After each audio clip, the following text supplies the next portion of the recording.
Hey guys, welcome to the live. Here we are. I see there's already people in the chat. Hi Rachel, hi Steven, hi Steven. Welcome to the live. And right off the bat, I've already got readings coming in, readings to do. I see you there, Rachel. You put in your order for a usual love energy check. Very cool. Hi, Juliet. So I already have two people that I definitely have readings to do for right off the bat. Well, now three, because I see Rachel as well.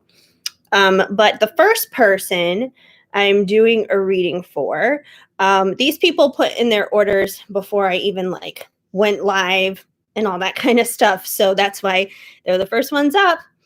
Hi, Ashley. Welcome, everybody.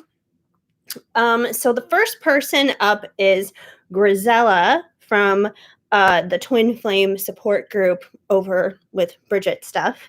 And today is actually her birthday.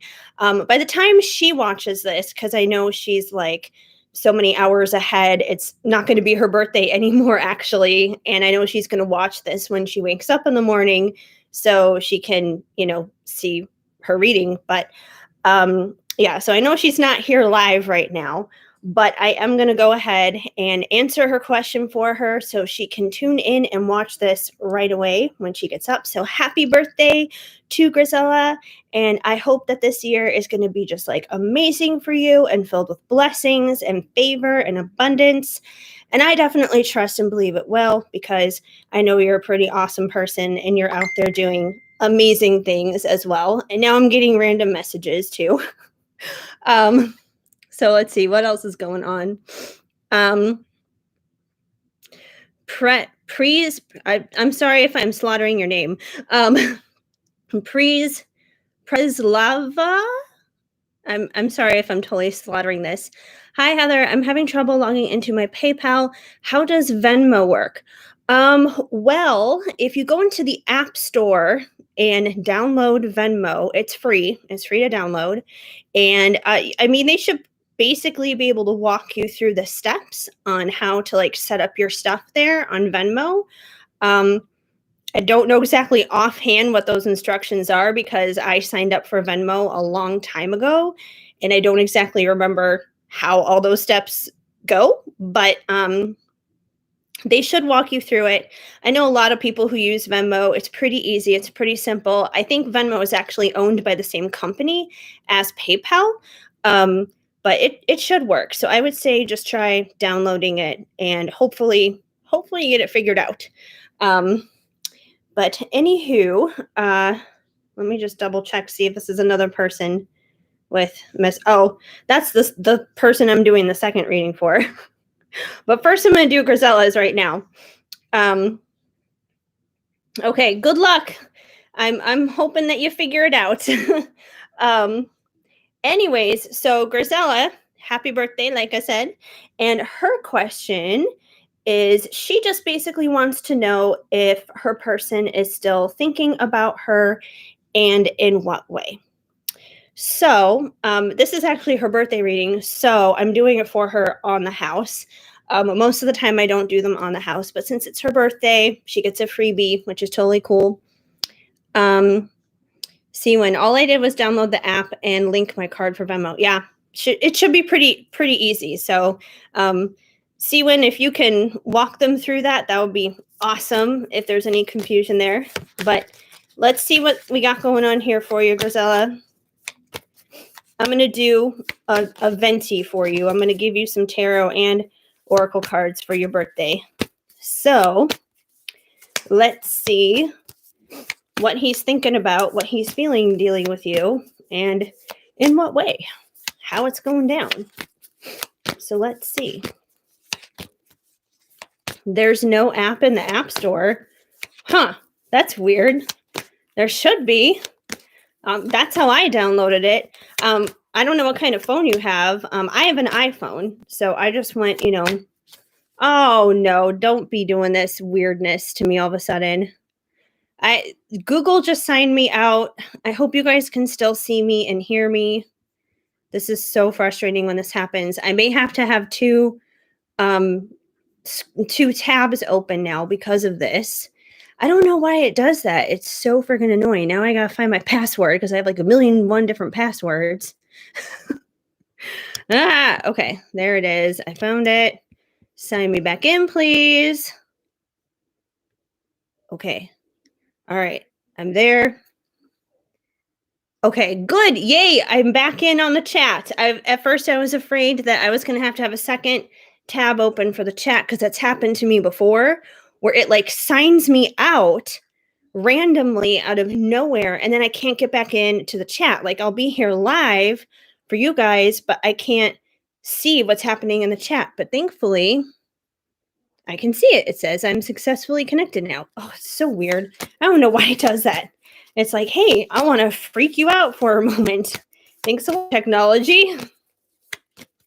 All right, Grisella, getting back to you. Hopefully no more freakouts with the chat and signing me out and signing me in and all that other craziness.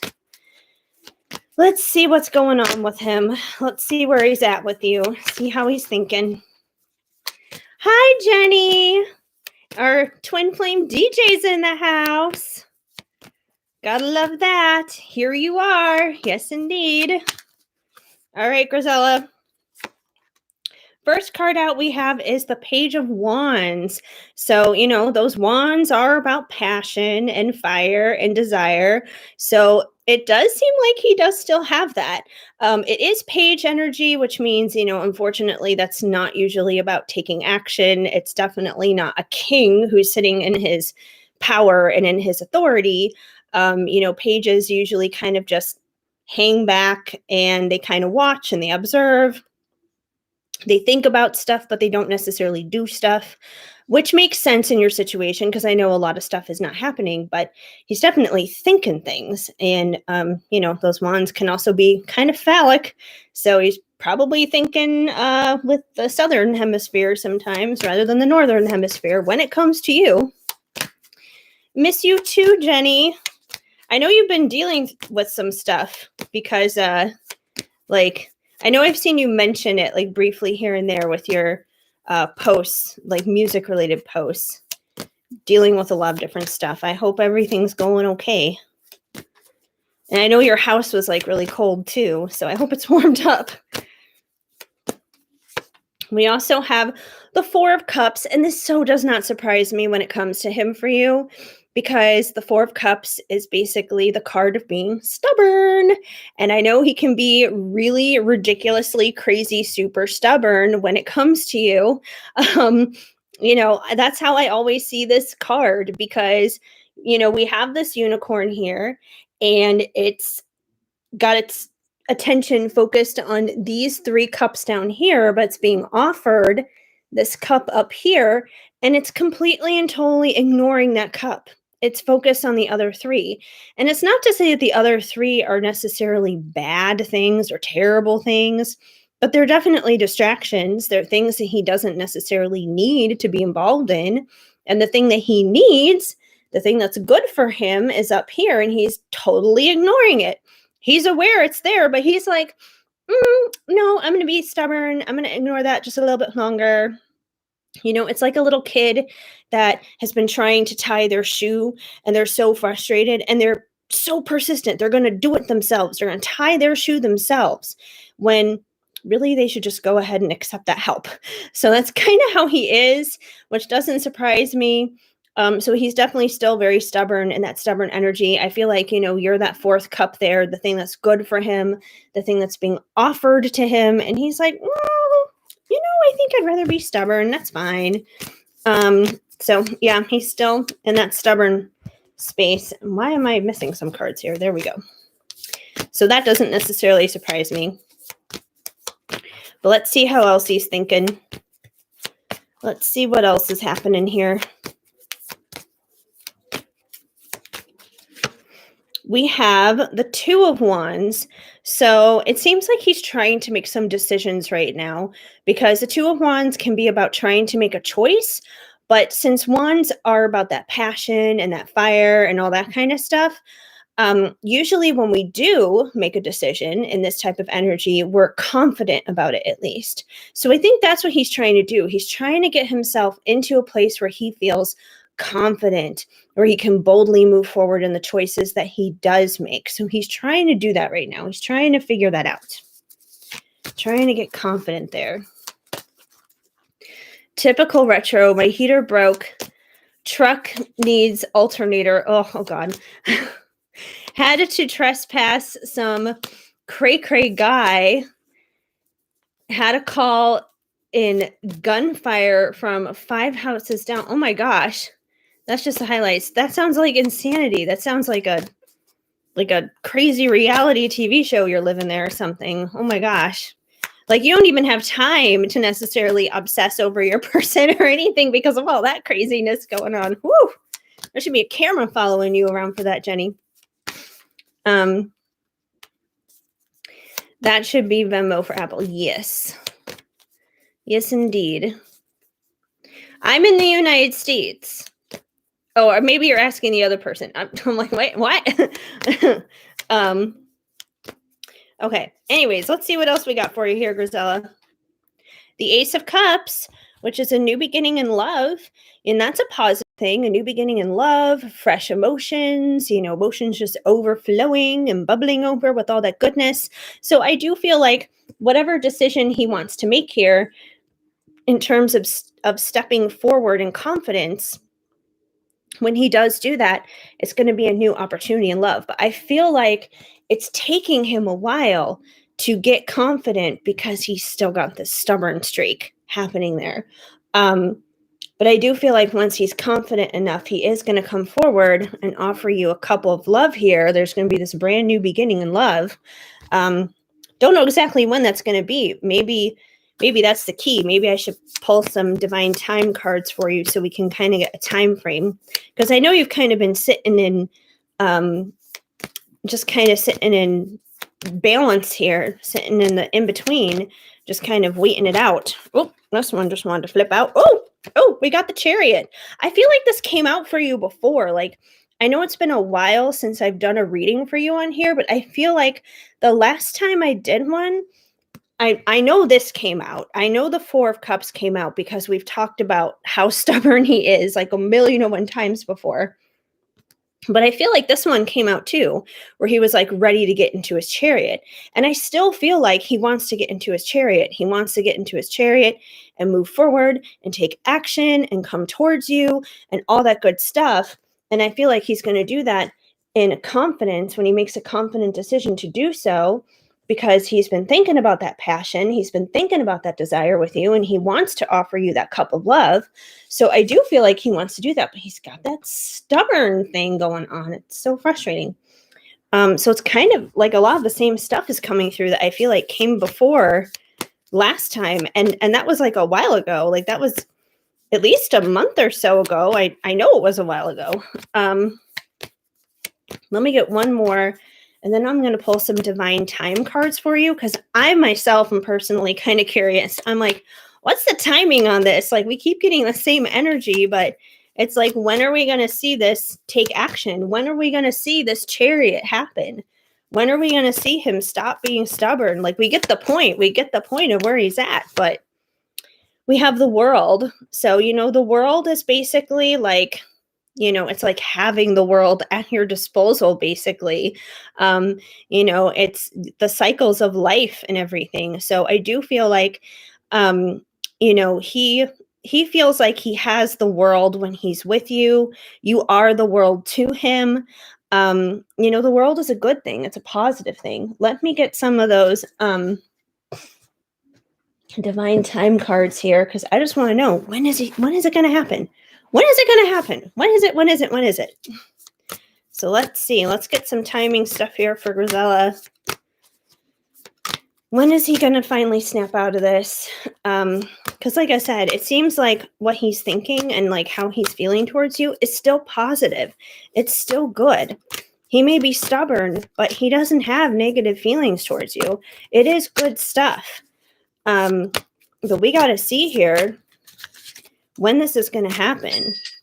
Like, what's going on? Cha-ching! There goes Venmo. I know something just happened on Venmo now. But I'll look at that later. I'm going to get through these first two questions first for Grisella, and then the next person up. Okay. So we have pour s- pour some more, close the door, break time. So I feel like this basically signifies where you guys are at right now. This is definitely the current energy. The current energy is the fact that realistically you guys are on a break. There's not a lot happening. The doors pretty much closed as of the moment. I don't feel like this is going to be forever, but this definitely signifies where things are at right now. I'm kind of like thinking in my head like Ross and Rachel, we were on a break. So you break, basically. Their break was, it took them an entire 10 years to finally get it together before they came together. The very last episode of the entire series. So, but he is your lobster. He's your lobster. But let's see what else we need to know timing wise. That's kind of state the obvious. We know that's where you're at right now.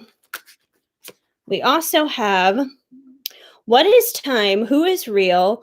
What will the time reveal? So I feel like in some ways this is kind of like the universe kind of laughing at us right now, saying, "Ha ha ha, I'm really not going to give you a time frame. I'm just going to kind of let you wonder right now like when this is going to happen, how it's going to unfold." So, unfortunately, we may not necessarily get a straight out answer when it comes to time. And if we're not, it probably just is another way of saying that, there needs to be more trust and there needs to be more faith in that. Um, because, it could happen overnight. It could happen years from now. I feel like part of that depends on you too. So I guess it's important to not be attached to time frames, which I get and I agree with. But like I myself, I'm kind of nosy. I'm like, I want to know when he's going to stop being stubborn. It's like he's an ostrich to me. He's got his head stuck in the sand and he won't pull it out. We've also got when the lighting is weird on this. When it's like the lighting and the writing is kind of weird. Okay, this is definitely winter solstice. Know that things will soon be done. So winter solstice. So it seems like something, see, it's even weird, like the lighting right now, even like on the camera, even as I'm holding this, it's kind of weird. Like this part is easy to read, but it's like the top part is really kind of strange in this lighting to read, but it does say winter solstice. So yeah, know that things will soon be done. So I feel like, and that's not a while for now because technically we're still in winter time right now. But if this is referencing like this next coming winter, like, December of 2021, that's not for a while yet. So you could be waiting a while for something to happen here, for something to, click and start to happen. But maybe by the end of the year, things may start changing, things may start turning around, something may happen. It definitely gives you a lot of time to work on the stuff you're working on, gives him time to get his head out of the sand, basically, stop being stubborn. And that definitely takes time if someone's, no longer going to be stubborn. We also have 888, strength, abundance, infinite connection. So I feel like this just confirms the fact that you guys do have an infinite connection. It is a forever kind of bond, a forever kind of love. But, everything that you're going through right now, it's not without any coincidence. It's not without any purpose. It's definitely making you stronger. And you guys are both going to experience abundance together coming out of this. Let me pull one more. And then I'm going to go on to the next question. Let's see what we get.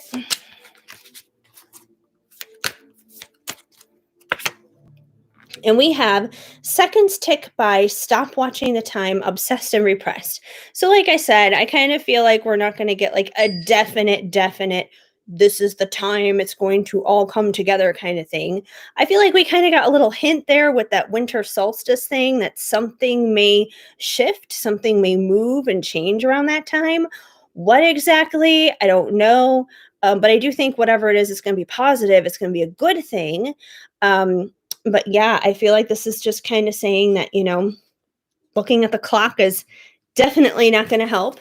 But you are on the right track. You just need to, keep doing you, keep doing the things that you're doing. He's still being stubborn. That's true. Because, like I said, I'm pretty sure the Chariot and that Four of Cups, I'm pretty sure those both came out for you last time. And that was like a month or so ago. I know that was a while ago. And that's still coming out. So I feel like he is still going to come forward, but it's going to take time because he's still super stubborn. But he does care. The feelings are still there. So trust in that. And hopefully that helps you. Anyways, happy birthday. I'm so glad I was able to do this little reading for you, like on the house for free. And I hope that your birthday was good. And I know that this upcoming year is going to be amazing for you. So I'm going to go on to the next one now, which was, I got to pull up that person's question too really quick. Let me click that. Okay, so this is from Lynn, and she's also in the Twin Flame support group over with Bridget's stuff and everything. And she is curious if she will ever hear from him. So I know she's got a lot of frustration and stuff going on. We kind of talked about it privately in Messenger. But I'm going to check in here for you, Lynn, and we're going to find out if you're going to hear from him and just kind of what's going on, what you need to know. So, hi, Elizabeth. You purchased a Grande on Venmo and a love check-in. Very cool. Very cool. Alrighty. Jenny, I've been channeling those Spanish novellas. That's so wild. And that's about the best depiction. Wow. Do you know Spanish? I don't even know Spanish. I wouldn't even know how to interpret that or anything. But okay, Lynn, let's see what we got for you. Let's see what's going on. Let's see if you're going to hear from them. Let's see what you need to know. That kind of thing. And Preslava, you purchased a Venti on PayPal. Okay, cool. I will try and get you guys in order as they come. Like I said, these are the first two I'm doing right now that I know that I was going to take care of right off the bat when I first started. And then after I'm done with the lens, I'm going to check in on PayPal and Venmo and see who's coming in the order. And I will get to everybody's stuff as it comes in. Alrighty. So Lynn, the first card we have out here is the Seven of Cups. And the Seven of Cups is, it can be about needing to make choices. It can be about looking at a lot of different options. As you can see, this unicorn is peering out at all these different cups, and every single cup has something different in it. And this unicorn just doesn't know what to choose. It doesn't know how to decide. It can't decide. And I feel like that's kind of you right now. Like you're just confused. And the Seven of Cups is definitely about a lot of confusion. There's just confusion, and confusion is usually spawned on by illusion. And, the thing is that God, he is not the author of confusion. He does not write that. So usually if we get confused and twisted up about something, it's usually like our own mentality. It's usually like overthinking and overanalyzing and that kind of stuff that gets us into this place. So if you're having a lot of frustration dealing with him, it's probably because you've been overthinking and overanalyzing things rather than just kind of being and existing and going with the flow. Because I know you mentioned that you were like scared that, if it is a twin flame connection or whatever, like that scares you.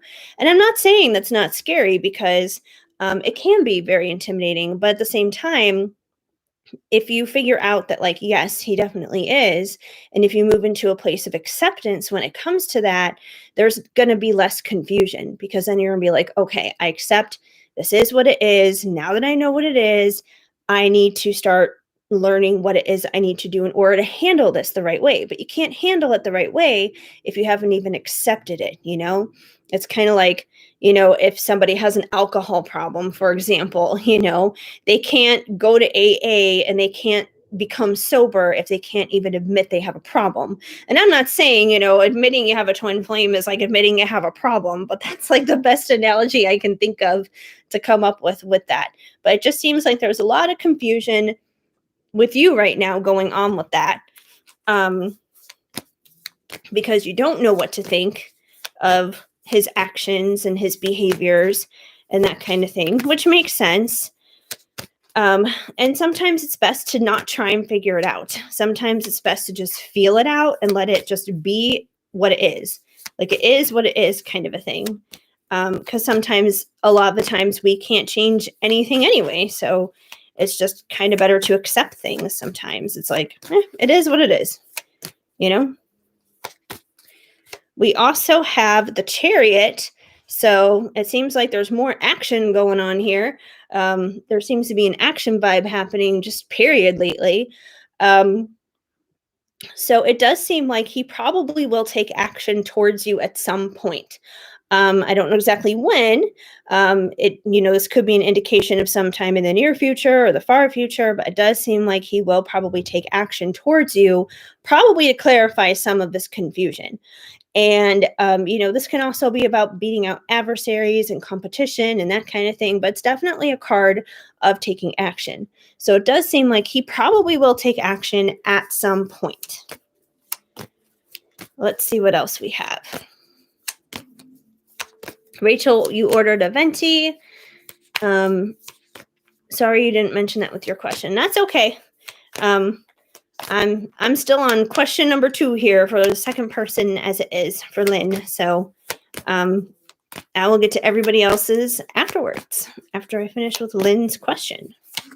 But let's see what else we need to know for you, Lynn. We have the King of Cups. So it seems like the dude that you're dealing with right now is probably in his King of Cups energy. And the King of Cups is someone who does have a lot of love. You know, cups represents love and it represents emotions. So he does have a lot of love to give. He has a lot of unconditional love to give, and he obviously does have a lot of emotions for you. However, the tricky thing about the King of Cups, all the kings, they kind of have like their positives and they kind of have their negatives. And the King of Cups, unfortunately, he does hold back a lot. So even though he has a lot of emotions, he has a lot of feelings, he has a lot of love, he doesn't always necessarily express it and make it known. So, if you are feeling this connection with this person, that makes sense, but and it makes sense because he does have that love and that emotion towards you. But if it's frustrating because he's not telling you that and he's not expressing that, this is why. So that makes sense. And it's frustrating, but that means he has some of his own things that he needs to work through so he can get to that place where he can be like, yeah, I am ready to express this. I am ready to say it. And he probably will at some point, because you did get the Chariot that came out. Let's see what else is going on. Let's see what else is happening for you, Lynn. We have the Emperor. So I feel like he definitely has the potential to be the Emperor in your life. And the Emperor is actually the embodiment of all the kings, all of them together, the cups, the swords, the wands, the pentacles, all of it. So, he has the potential to have all these qualities, to have all the good stuff. And if he's your emperor, then you're basically the empress to his emperor, which to me would definitely say, like, yeah, that's a divine connection.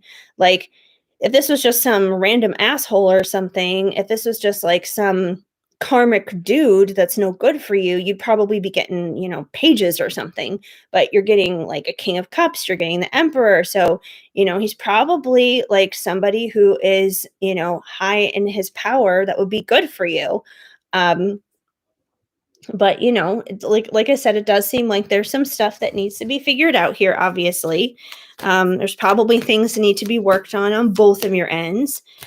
clearly, because the Seven of Cups was the first thing that came out there with the illusions and distractions and the different choices that need to be made and that kind of thing. Let's see what else we have. We also have the Fool. So the Fool is about taking a leap of faith. And I feel like the Fool card, like normally I would kind of interpret that as like your person taking a leap of faith towards you in his chariot, which could still be true. That could still be a part of it. But I feel like the Fool, in a sense, needs to be you because the Fool, they just kind of take a leap of faith and they don't really care about the consequences. They don't look at the consequences. They don't look both ways before they cross the road. They just dive in. And you know what? If they get hit by a car crossing the road, oh well. And if they make it across fine, great. But the point is, they still take the risk. They don't really consider the consequences. And I feel like you're kind of like letting this fear and this anxiety hold you back from just, like I said, accepting this connection for what it is. And I feel like you kind of just need to dive in head first and just kind of accept it is what it is. Be the Fool, take a leap of faith into love when it comes to this guy, and just accept it. Like, hey, if he's going to be on your mind, he's going to be on your mind. Just accept it. Just deal with it. And I speak from personal experience when it comes to this, because a lot of the times, and I'm just going to go on a separate minor little tangent here, but this might be good for anybody that's here. A lot of the times, especially when it comes to twin flame stuff, people are always just like, focus on yourself, focus on yourself, focus on yourself. And whenever people tell me that, I literally do the exact opposite. It's like the whole little kid thing. It's like if someone says like, don't touch that, what do you want to do? You just want to touch it. Like it doesn't make any sense. But yeah, so it's like if someone is always telling me focus on myself, focus on myself, focus on myself, I wind up focusing on him because like I don't know, it's like this weird opposite reaction. And I'm not saying that focusing on yourself is a bad thing and that you shouldn't do that, because we should do that. We should definitely do that and take care of ourselves and all that other kind of stuff. However, sometimes, at least for me, I get myself into such a negative and bad place where I don't even think about the possibilities. I just automatically kind of like shut down, like, oh, hey, he could say something good. He could say something positive. Like something good could actually happen. Like I get so focused on myself, I shut down any good possibilities of good things happening, which means I'm not being the Fool and I'm not jumping in. I'm not taking that risk and I'm not just having faith in the situation anymore. So sometimes we do need to do that and we need to take that risk and we need to have like that leap of faith that comes in. It's all about imbalance. You don't want to be like so crazy about your person that you become the overly attached girlfriend basically, and you're freaking them out and they're like, oh my God, you're a stalker, leave me alone. You don't want to do that. But at the same time, you don't want to go the opposite extreme and be just like, I'm the ice queen. I'm only focused on myself. I'm living here in my own little world. Like I don't want anyone near me kind of a thing. Nothing good can happen. You don't want to do that either, because you're not going to get what you want that way either. So you got to kind of find like this middle ground, which is very hard to find for anybody, where you're like, I'm cool. I can do my own thing. Like I'm comfortable in my own skin. I don't need like any of this outside stuff, like I'm fine. I'm good. But I'm also warm and I'm open. I'm ready to receive whenever that person is ready to come my way. So yeah, it's kind of like this crazy little dance. But anyways, just take the Fool here and take that leap of faith, be okay with like accepting like, hey, this is what it is. And that's that. And I feel like the sooner you find acceptance in the situation, the more you'll have like peace and clarity, and there will be less frustration. And then you'll be like, okay, this isn't exactly like ideal, but I'm strong enough and I can handle this. I think I'm going to do some divine timing cards for you too, actually, just because, like, I know your question was like, if you will hear from him. And sometimes it's, once again, nice to know if there's going to be a when it comes to that, like when you'll hear from him. So let's see if we get anything on when that's going to happen. Like maybe when you'll get this all figured out and get some clarity and get some answers when it comes to this guy. Since I know you want to know, will you hear from him? Will you? We have their absence brings balance, justice. So I feel like this card is basically saying, like, in those moments when he's not around, or if he ghosts you, if he goes quiet on you and he's not texting you back, don't freak out about it. Like, it's okay. It is bringing balance in the situation. Once again, it's good to not be like 100% on top of somebody where you're like suffocating them. There needs to be breathing room. And it's kind of like that expression, absence makes the heart grow fonder kind of thing. And, it's good to, allow there to be a little bit of that space and a little bit of that distance, because it puts him in a position to miss you, basically. And he can't miss you if, like, you guys are always constantly interacting, basically. So don't freak out if he ghosts you. Don't freak out if he goes quiet and doesn't say anything for a little while. It's not the end of the world. It doesn't mean you're never going to hear from him again. It doesn't mean it's never going to get worked out. These situations have seasons as well. Seasons of testing and seasons of blessing, seasons where things go in and seasons where things go out. But it does all eventually even out in the end. So, it's a roller coaster ride. It is. It's a roller coaster ride. Sometimes you're going to be up and sometimes you're going to be down. We also have seconds tick by, stop watching the time, obsessed and repressed. So, if you're sitting around kind of just like wondering, like, if I'm going to hear from him again, like, when am I going to hear from him again? What's going to happen? You're probably not going to hear from him. So, I would say, try not to focus on that. Like, if you send him a text or something like that, that's totally fine. That's totally cool. But it's like, after you send that text, just kind of like put it out of your mind. Then go about your day and do other things. And it's like, kind of forget about it on purpose, in a sense. Just like forget about on purpose, go do your own thing. And when you're doing your own thing, that's when it's like, oh, there goes your phone. There it goes. It's going off. There he is, kind of a thing. So, yeah, let's see what else we got here.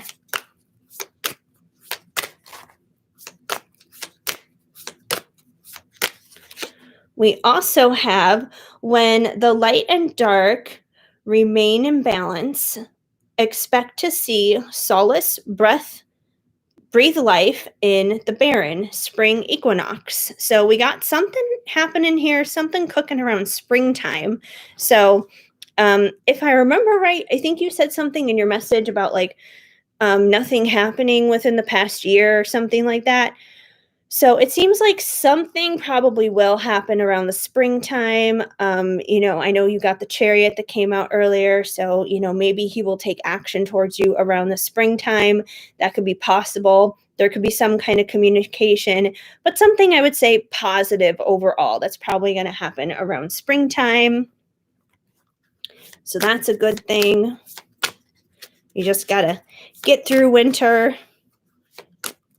And, next month, I think spring comes, the end of March or whatever. It's kind of crazy. You wouldn't know it with the Christmas tree in the background. But that's just me, I could do Christmas in July, basically. And then we have another one that's kind of a springy card here. We have, as flowers appear, a new dawn is here, blossom. So once again, I'm getting spring vibes. Like, if you're going to hear from him, it's going to happen sometime during the spring. Something will happen positive here. It's going to be in a good direction during the springtime. And considering it's talking about, a new dawn and things blossoming, I think whatever's going to happen here, it's going to be a new and fresh start. Some kind of new beginning, some kind of new chapter is going to be arriving for the two of you around the springtime. Try not to focus on it too hard. Try not to become married to springtime, because I feel like, if I tell people like, oh yeah, something is going to happen in the springtime, then people obsess about it and then they wind up like canceling the springtime out and then it's going to happen later. So try not to become married to it, because remember, energies change all the time. But that's kind of just where the potential is for it right now. So just kind of like accept it and be just like, okay, yeah, that could be possible. And hopefully that's exactly what winds up happening. And it does happen over the spring. We also have 222, twin flames, divine partnership, soulmate. So if you're looking for confirmation here on what he is to you, being a twin flame, here you go. Kind of obvious right here. So once again, this may be a little signal here of something that you basically need to accept. And the quicker you accept it, the quicker you may be able to get to whatever's going to happen here come the springtime. So I think that basically answers the question for now for you, Lynn. Hopefully that makes sense and resonates and helps. And, like I said, I know you've been frustrated, and, I can't make 100% promises on things and how they're going to unfold, but hopefully that gives you some kind of guidance and some kind of assistance, at least in the meantime, to kind of just like sort through it and navigate it for now. So anyways, my prayers are with you on that. I think you're going to be okay. You're strong. You're tough. You got this. Let me officially look into PayPal and Venmo now for everybody who is here, because that was just the pre stuff before I actually got on. Alrighty. So I'll check Venmo. I'll check PayPal. There's stuff on my phone. Okay.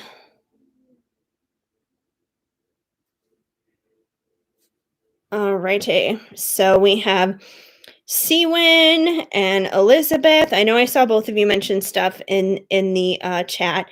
I may have to scroll back a little bit to see exactly who's first between the PayPal, the Venmo thing, because the Venmo thankfully actually like gives me like how many minutes ago somebody paid me. PayPal does not, so I never know like who comes in first between the two apps, basically. But we'll figure it out. Okay. All right. So Rachel, I believe you were next because I think you already submitted something like at the very, very beginning. Yeah, you were like the first comment saying that you put in your order. So I'm going to take you first, Rachel, because you were the very first one within the chat to submit a payment. So Rachel, you are up next. Okay. And you just wanted your usual love energy check. Okay. Sounds good. All right, Rachel, let's see what's going on. That usual love energy checkity check, check, check. Let's check it and see what's going on. What does Rachel need to know?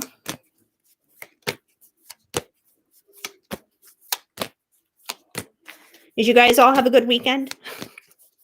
Thought I would ask that too, because it is a Monday now. It's like, it's Monday, brand new week. I hope everyone had a good weekend. Yes, sending good vibes for sure. Sending good vibes to all of you as well. Spirit fingers. I don't know. Spirit fingers of good luck. Spirit fingers of good omens. I don't know. Alrighty. All right, Rachel, we have justice. So basically, whatever's going on in your situation right now, whatever is out of whack, whatever is unbalanced will get balanced. So any wrongs that have been done, any hurts, any pains, any stress, any anxiety, all that stuff is going to be corrected. Wrongs are going to be made right. So basically, justice is coming. So the perfect love, the perfect everything, it's going to work out. It's going to happen. It's on its way for you. So justice is coming for sure. You saw your dude's truck. First time you saw his truck. You saw his truck. First time you've seen him kind of since Halloween. Yeah, and it was Halloween, right? How like things got really interesting, right? Your rosary is still hanging from his mirror. Oh, that's sweet. It's kind of like his truck is wearing your necklace. As funny as that sounds. That's cute though. All right. We also have the Ace of Cups. So, that's about a fresh start in love, a brand new love, or like a brand new start in love. If it's with somebody that, you've been connected with previously, but there's definitely this potential for a fresh new beginning in love, which is probably a part of the justice here. It's like you're probably sick and tired of the same old love, the same old crap, the same old drama, same old shit, that kind of thing. So it's like you are ready for that fresh new beginning in love, which is definitely coming, which I think is a part of that justice that's on its way for you. Let's see what else we got here. Let's see what else.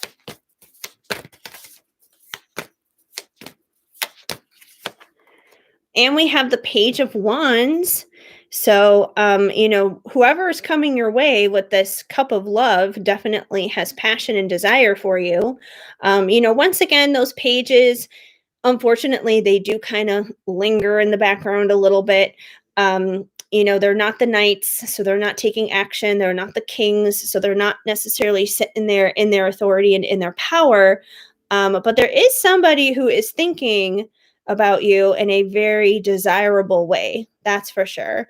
So they're definitely thinking about you that way. I feel like that same person is the person who is going to come along with that cup of love, where there's going to be justice. But they may not necessarily be ready to bring that cup just yet because, like I said, we're not in an action kind of a mood here. We're kind of more in a just thinking about it, talking about it, thinking about it, talking it kind of thing. And it's one thing for your dude to be like thinking about it, talking about it, and it's another thing for him to actually like get off his ass and do it. So it seems like he's not necessarily there yet, but it's definitely on his mind. So let's see what else we got.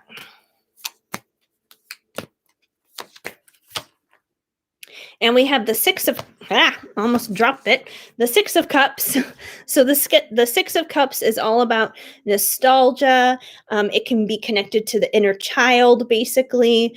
So, once again, I feel like whoever it is that you're dealing with here, it's probably somebody from your past, because that's usually what this is about. It's never normally connected to anybody that you have yet to meet or someone from the future, basically. But it is definitely somebody from your past. So someone from your past is having, these desirable thoughts about you and would like that fresh new start in love with you, a new beginning in love. And I feel like if anything, if this is a past connection, it's going to bring justice to whatever went wrong previously in the connection, wherever there may have been karma, wherever there may have been issues going on, basically. But definitely somebody from the past. Let's see what else we have here.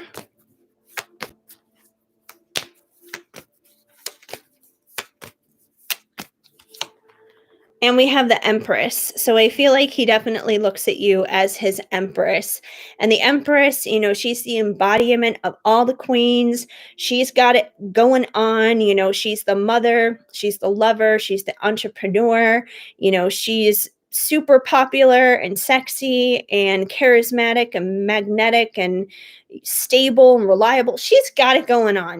She is like the full package here. And I feel like this person definitely sees that in you and hides you and holds you in very high regard, basically.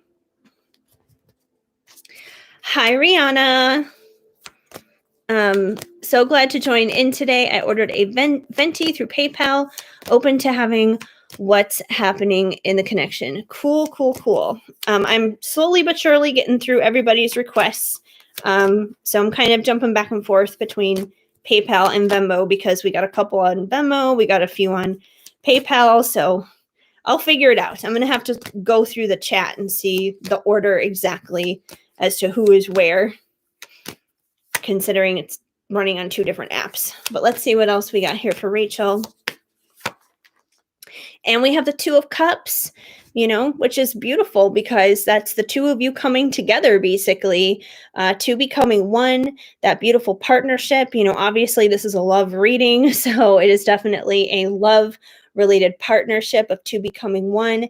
And, once again, I feel like, the two of you coming together with this fresh new beginning in love is where there's going to be justice pretty much. So, it's all really good stuff. It's all really positive. Seems to be good things coming through for you. Let me get some oracle cards here for you. And we're going to take a little break there on the divine time because I kept going back to divine time. I think I'm going to go with some journey of love. So we can check in on this love situation since it is all lovey-dovey. Lovey-dovey. All right, Rachel. Let's see what we got. Let's see what we got here for love.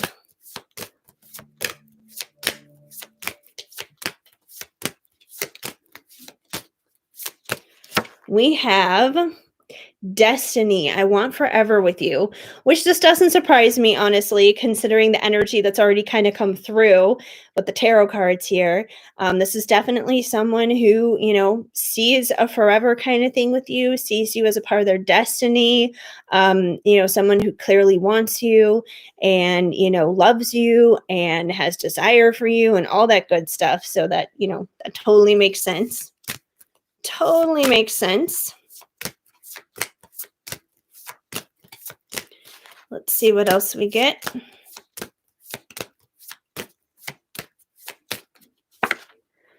We also have confusion. We have grown. So I feel like this is probably where you've already been in the past with this person. You guys have probably already been through a lot of shit before in the past. You've definitely been through some ups and some downs and experienced confusion. And while a lot of that is not fun, at the same time, though, it does help you grow. It helps you both grow spiritually and emotionally and mentally and all that good stuff. It just does. It helps you grow. So I do feel like you've been doing a lot of this. And, once again, I feel like that's an area where that justice is going to come in because, when you're going through confusion, when you're going through growing pains, basically, a lot of that is not fun. And a lot of that, you would like to see end and see a point in it, see a purpose in it. And I feel like the purpose in it is going to be served. It's going to be served in terms of justice here, which I feel like is going to be like you basically achieving what you want, having ultimate fulfillment, getting to that happily ever after that you desire, basically.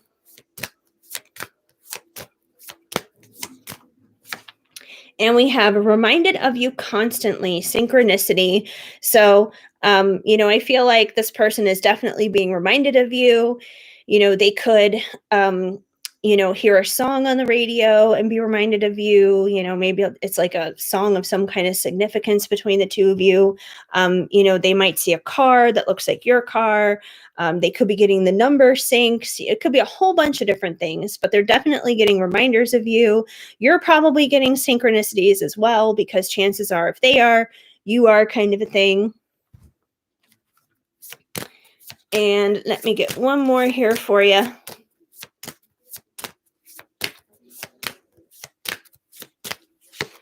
And we have, I'm so cold without you, warmth. So I do feel like this person misses you.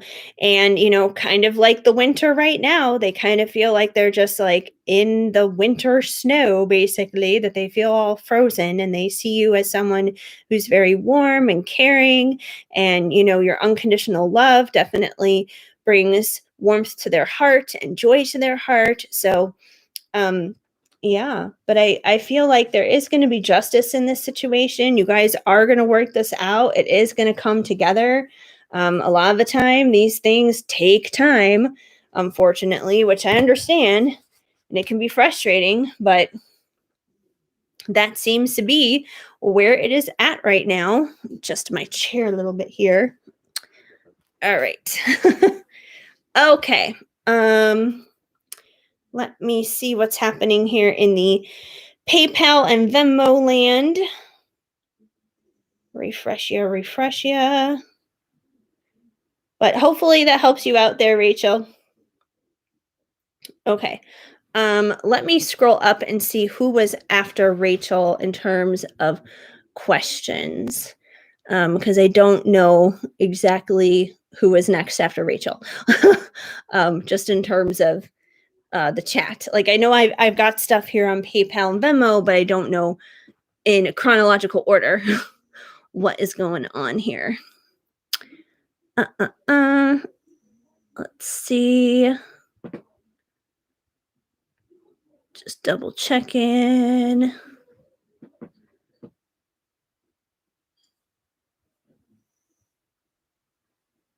Okay, there's Elizabeth. I see Elizabeth. And okay. So, and I know, see, when your order came in on Venmo before Elizabeth did, I saw that 100% for sure. So I think I'm going to jump over to Venmo because that's probably where the most recent stuff is right now. So Siwen, I'm going to do your question next. Trying to do this as best as I can in order. It's a little jumbled up, but I am going to get to everybody. Okay, so Siwen, general love reading, please. You are at your wit's end, feeling unloved and unreciprocated. That's never fun. Well, hopefully that we're going to get that to turn around for you, obviously. But let's see. Let's see what you need to know. And I'm glad that you got the other one from Friday. Like, I thought that was so funny. Like, I was doing the reading and I'm like, she's really quiet. She's not saying anything. And I kind of like wondered, I was like, maybe she fell asleep, but I wasn't 100% sure. And then I saw your comment later on that live and you were just like, oh yeah, I fell asleep. I was like, all right, well, at least you still got the question answered. That's what matters. But let's see what's going on. You and your divine masculine had a falling out yesterday. Oh boy. Oh boy. Well, that's never fun. I understand why you're feeling unloved then because of that. But hey, at least you're awake right now. So you get to see how it all unfolds right now in lifetime. So let's see what's going on. Let's see what we have here. So we have the 9 of Wands, which actually totally makes sense with how you're feeling right now. The 9 of Wands is basically the wounded warrior. It is somebody who has been to hell and back, someone who has been hurt, someone who has been wounded. They have been through the ringer. They've been in the battle, basically. And I feel like this is you. This is how you're feeling when it comes to your masculine, when it comes to this situation that happened yesterday, you're falling out, all that kind of stuff, your feelings of feeling unloved and things feeling unreciprocated. So, this definitely is measuring up exactly to how you're feeling right now. But the good news about the wounded warrior is they keep going. They don't give up. They don't quit. They keep fighting. They keep pressing on and pushing through and persevering. And, you're stronger than you think. You are stronger than you think, and you're smarter than you know. And, you sparkle a lot brighter than you even realize that you do. So, it may suck in this moment and it may hurt, but I do trust and believe you're going to continue pressing on. And I feel like it deep down inside too. It's like, yeah, this hurts and this sucks right now, but tomorrow I'm probably going to get up and start again because that's usually what we do. We fall down, we dust ourselves off, we get back up again. So, but yeah, that wounded warrior thing totally makes sense with where you're at right now. And you're very welcome, Rachel. I'm glad it made sense. Sounds like good energy overall. It really does. So you guys will overcome this. And you're going to overcome your thing too, Siwen. You're a good fighter. Always remember, like, I know it's cheesy and it's corny, but it's true. God gives his biggest battles to his strongest warriors. So, if you guys are here on my channel, if you guys subscribe to me and you are here regularly on my lives, believe me, you guys are tough. You guys are as tough as nails. And, that just means there's big stuff ahead for you. Like, I just know it. There's big stuff ahead for every single one of you. And we have the Ace of Swords. So the Ace of Swords is about speaking their truth, basically. Speaking a truth and, new thoughts, new ideas. It can be a new way of thinking. So I feel like in conjunction to where you're at right now is maybe whatever happened yesterday. I kind of see it twofold with this card in a sense. I kind of see it as like whatever this falling out was that happened yesterday, I feel like maybe his words may have been kind of cutting like a knife in a sense towards you, that, would be very hurtful to leave you feeling the way that you were left feeling. But at the same time, think of it as literally like a double edged sword because it's like that hurts and that sucks. But I feel like there was a reason why things happened the way it did yesterday. And I feel like some time in prayer and meditation on your end is going to help you understand and realize why things went the way that they did, that there is a bigger reason for it, that there is a purpose for it. And out of that, you're going to be the one to develop a new way of thinking, a new way of believing things, a new way of doing things, like new ideas, better thoughts, renewed thoughts, that kind of thing. So it's kind of like what was intended to hurt you is actually going to be turned around for your benefit as something to actually be a blessing to you, if that makes any sense. So it's like literally like a double-edged sword. So let's see what else we got here. Let's see what else we have. Don't drop all the cards. Oh my gosh. We also have the Hanged Unicorn. So I feel like this is kind of where you need to go and hang out as of the moment. Because, like I was literally just saying with the Ace of Swords here, I feel like you need to spend some time in prayer and meditation to kind of just like digest and process this and, really kind of understand what's happened recently. And, that's what the Hanged Unicorn does. It's a change of perspective that they basically encounter, that they realize just from going within and getting in their own little cocoon and going through their little transformation from the caterpillar to the butterfly. That's basically what the Hanged Unicorn does. And when they're like that, they're going through this change of perspective, which would be a new way of thinking, a new way of being, a new way of like believing things, developing a stronger and healthier belief system. So whatever it was that happened here, I feel like it's kind of forcing you to change your beliefs in a healthier and positive way, that there may have been some junky thinking on your end that you didn't even realize that you had, that you may have to deal with now, and cut it out with a sword and eliminate it basically in order to, get to a healthier place of thinking. Because, if you do want to have like a good and amazing life with him, which I'm assuming you do, you can't go into it with things being junky and all gunky and gooked up and stuff. You want it like fresh and clean and good and healthy and all the other kind of stuff. So I feel like it's kind of just like cutting some of like your own mental garbage out. And so much of the time, it's like we wake up and we think like, oh yeah, I've got this. I've got it all figured out. Like I'm, sister, super positive person, basically. And it's like we don't even realize we have all this subconscious stuff going on back here. And that stuff totally messes with us, because a lot of the times it'll be like on the surface, we'll think like everything's good. But then somewhere deep, deep, deep, deep, deep, deep down, where it's like, the stuff underneath the surface of an iceberg, basically, we don't even realize it's there.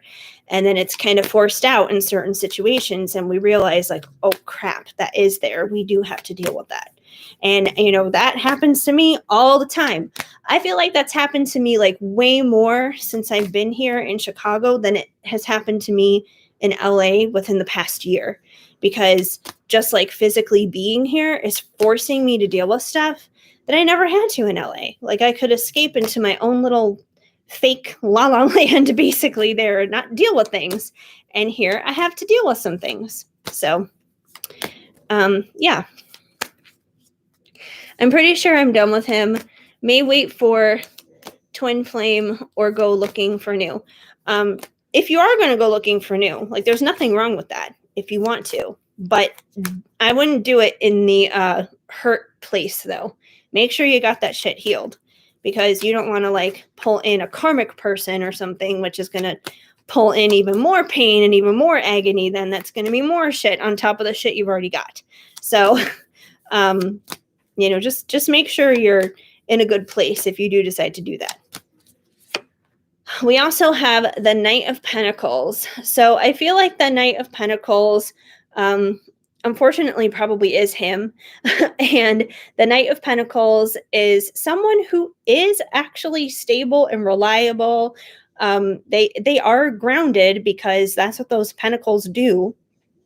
But the Knight of Pentacles also moves super, super slow. He is slow as shit because he is the Knight of Pentacles. And, as opposed to some of the other knights where they're like really charging and going forward and you can see them moving swiftly in action, this knight just doesn't. He's slow. So, if he is frustrating you and you feel done with him and you're tired with him, this is probably one of the reasons why, because he's just slow at getting it. He's slow at, figuring this whole thing out with you. He's slow. And when you're dealing with somebody who is slow like that, you basically have one of two options. You are either patient and you're like, okay, well, it is what it is. He's just going to be slow about things. Or you can choose just not to deal with it anymore and move on, like what you were saying. But usually that can be pretty challenging at the same time too, because it's like, once you found your twin flame, it's kind of hard to be pleasantly distracted elsewhere. It is possible, but it's no easy thing. Let's see what else we have here. Oh, well, this one I know is going to drive you nuts, especially considering I know you're hurting right now. And I know you don't want to believe in him right now in any kind of good way, considering how he's making you feel. But you did get the Lovers. So I do feel like at the end of the day, he may trigger the crap out of you, and that's usually what twin flames do, but he's still your perfect match is what it comes down to, because the Lovers are a perfect match. And especially in this card, we have the two unicorns here, and then we have the bigger unicorn at the top that's kind of like up in the sky. And I always see that as like the God unicorn, basically. And so it's pretty much like, you and him and then God, it is the perfect third party situation. That's what I always see the Lovers as, is like the perfect third party, because it's not another person, but it's the two of you and God. And it's basically saying like, this is a God ordained connection. It's a divine connection. It is, a spiritual bond, a soul bond that can never be broken. So even if you do choose to move on, because you do have that choice to do that, you can do that. Unfortunately, you're never going to be able to shake him. And believe me, I'm speaking from experience. I was disconnected from someone for 2 decades, and they still came back.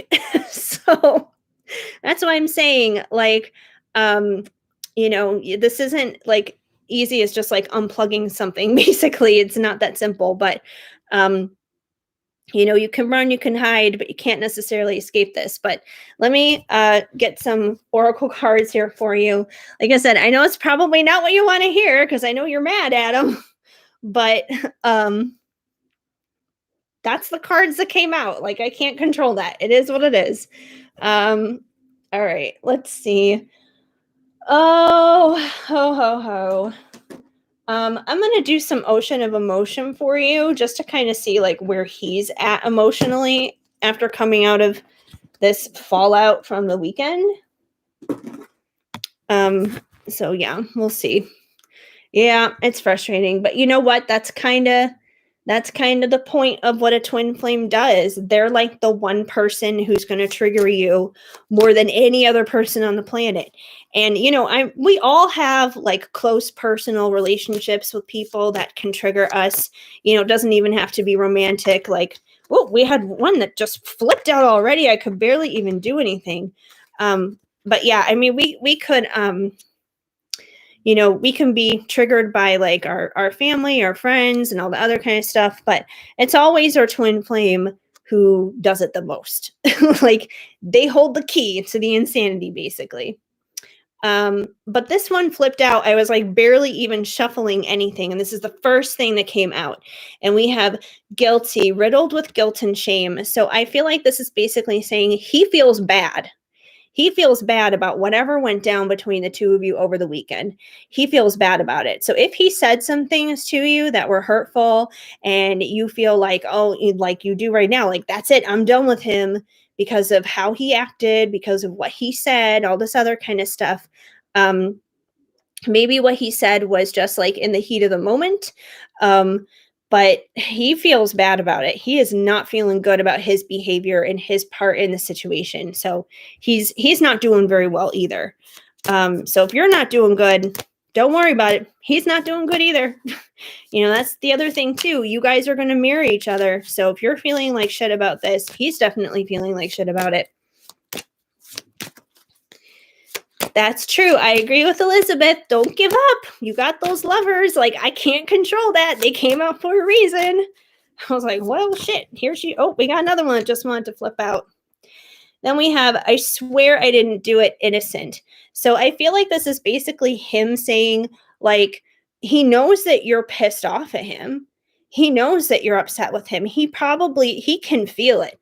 Even if you didn't say it to him, he is very aware that you feel unloved. He's very aware that you feel like this is unreciprocated.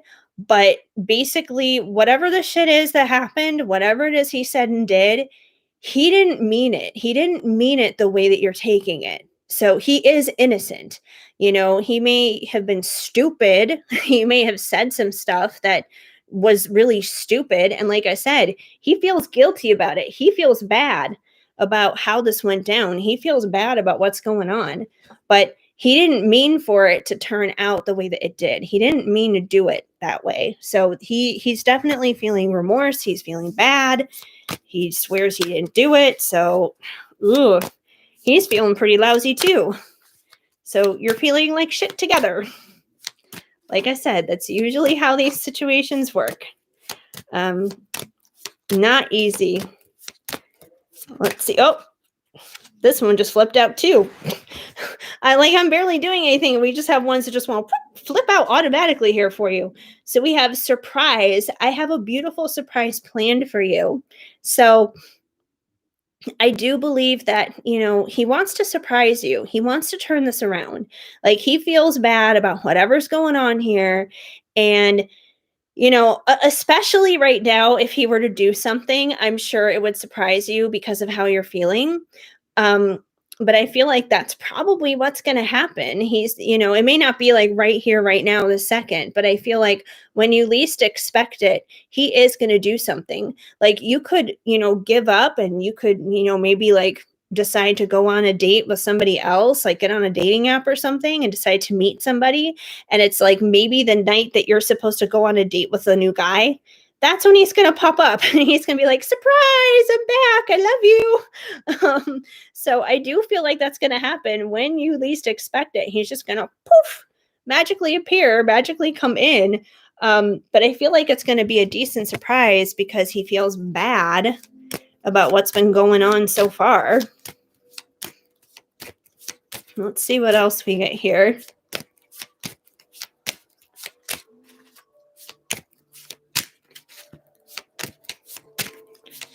All right, nothing else is wanting to flip out voluntarily, so I'm just going to take this card, and we have misery. I'm haunted by the past and my own inner darkness. So, misery loves company, basically. You're feeling miserable? So is he. He's feeling the misery right now just as much as you are. He's not having much of any fun, just like you are. So, He probably feels like he has screwed this up too much. If you're feeling like you're unloved, he's probably feeling like he has screwed up whatever potential there could be with love when it comes to you, pretty much. Let's see. Let me get one more. And hopefully this helps you out. I know you're frustrated. I'm sorry you're frustrated. I get it. I really do. And it's not easy. It really isn't. But what was it? Just earlier today, I was listening to a podcast, and they were talking about like our feelings, not being controlled by our feelings. And it's like, if you've made a commitment, you can't just decide to walk out on it. And unfortunately, when it comes to these twin flame dynamics, most of us have already made that commitment on a spiritual level. So it's like, spiritually, we may feel like walking away, but chances are it's probably not going to happen because we've already made that commitment spiritually. Oh, I'm telling you, I can't make this up with these damn cards. Love, I'm so madly in love with you. So, I feel like he really does love you. And, it is there. He wants to surprise you with that love. I know you feel like he doesn't feel like that right now. I know you feel like he doesn't care and it's not reciprocated.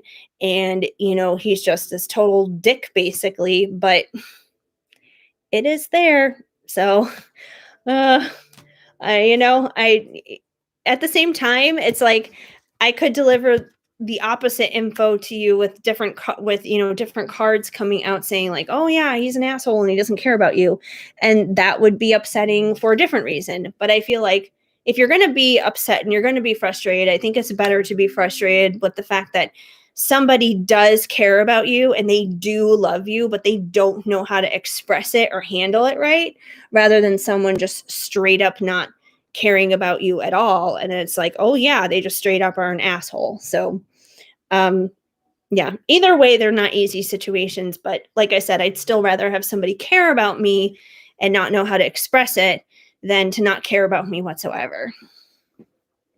So yeah, the past does bother him. Well, then that's kind of his own thing that he needs to work out, obviously. So but you're very welcome. I hope it helps for the meantime. Not exactly easy stuff. I get it. Okay, so as long as I'm still in Venmo, Elizabeth, I'm going to take care of you next, and then I'm going to jump back over to PayPal and get to my PayPal people. So let me just double check who's on PayPal really quick, and then I'm going to get into Elizabeth. So we have Prislava and Rihanna on PayPal. So you guys will be next after I take care of Elizabeth. Alrighty, Elizabeth. So I think you just wanted a general love reading, right? I'm just going to scroll up to double check. Yes, love energy check-in. Okay, cool.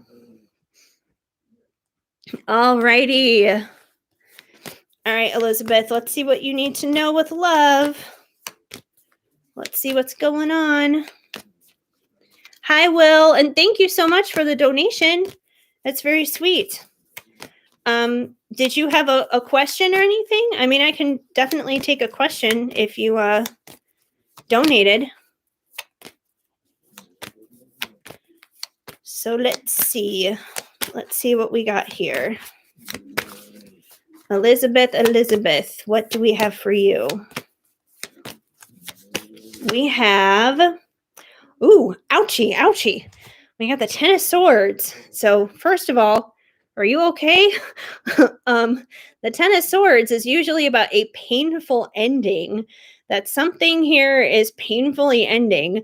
I'm not exactly sure what. I'm going to pull some more cards so we can find out. But it seems like there's been a painful ending that's going on. So that's why I'm asking you, are you okay?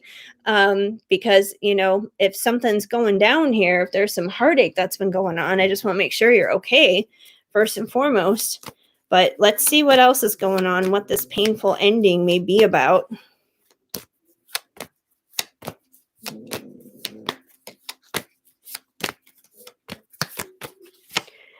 We have the Hermit. So it seems like whatever this painful ending that's going on right now, it's probably sending you into hermit mode.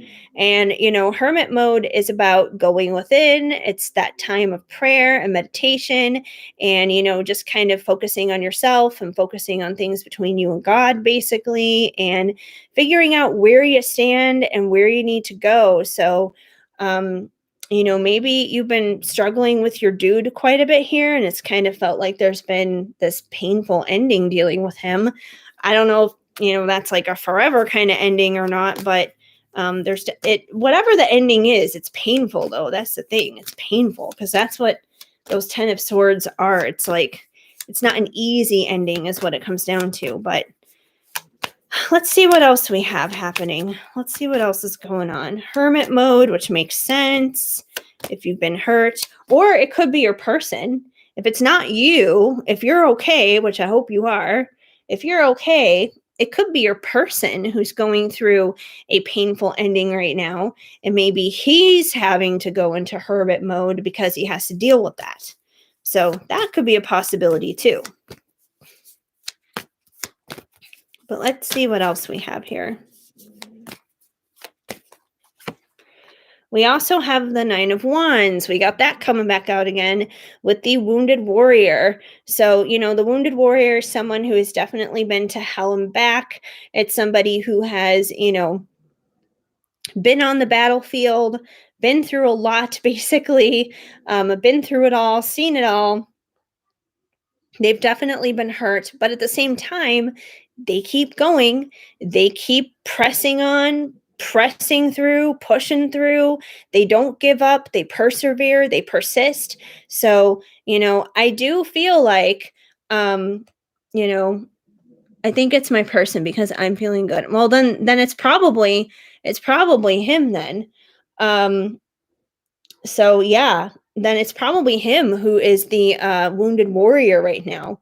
So I'm glad you're okay, first and foremost. But I'm like, oh my gosh, I hope she's okay. That's probably him. He's probably going through a painful ending right now with something. He's in hermit mode, but I think at the same time he is also the Nine of Wands here, which is basically like I said, the wounded warrior. So I do feel like he may be hurt for the time being. He may have to be in hermit mode for a little while, which may make him a little bit quiet when it comes to you. He may not say or do much of anything because he's in hermit mode, but he is going to pick up and he is going to decide to dust himself off and try again and persevere. He's not going to let that painful ending take him down and keep him down for too terribly long. So that's a good thing. Let's see what else is going on with him. So if he is going through that, the best thing you can do is to pray for him, basically, because he's definitely going to need some healing if he's going through some stuff. And we have the Fool. So I do feel like coming out of all of that, coming out of the Ten of Swords and his time of going within and all that kind of other stuff, when he's, ready to kind of like press on and push through again, I feel like he's going to do it as the Fool, and he's going to take a leap of faith because he's basically going to realize, like, hey, there's nothing else that I can do. I might as well just take a leap of faith anyways. It's like, if I get hurt, I get hurt again. If I don't, I don't. But I do feel like his time of healing will eventually take him to a place where he's going to be ready to become the Fool again. And I feel like, when he does that and he makes that leap of faith, he's going to make that leap of faith towards you, that he's ultimately going to, jump your way, basically coming out of that. But it seems like whatever's happening right now, this stuff has needed to happen in order for him to get to that point where he's ready to come and take a leap of faith towards you. Because I feel like he probably wouldn't do that if he didn't have like something to motivate him, if there wasn't a reason for him to kind of jump and go in that direction. Let's see what else is happening with him. He definitely needs some prayer, though. He is going through it. And we have the Chariot, which totally makes sense here with the Fool.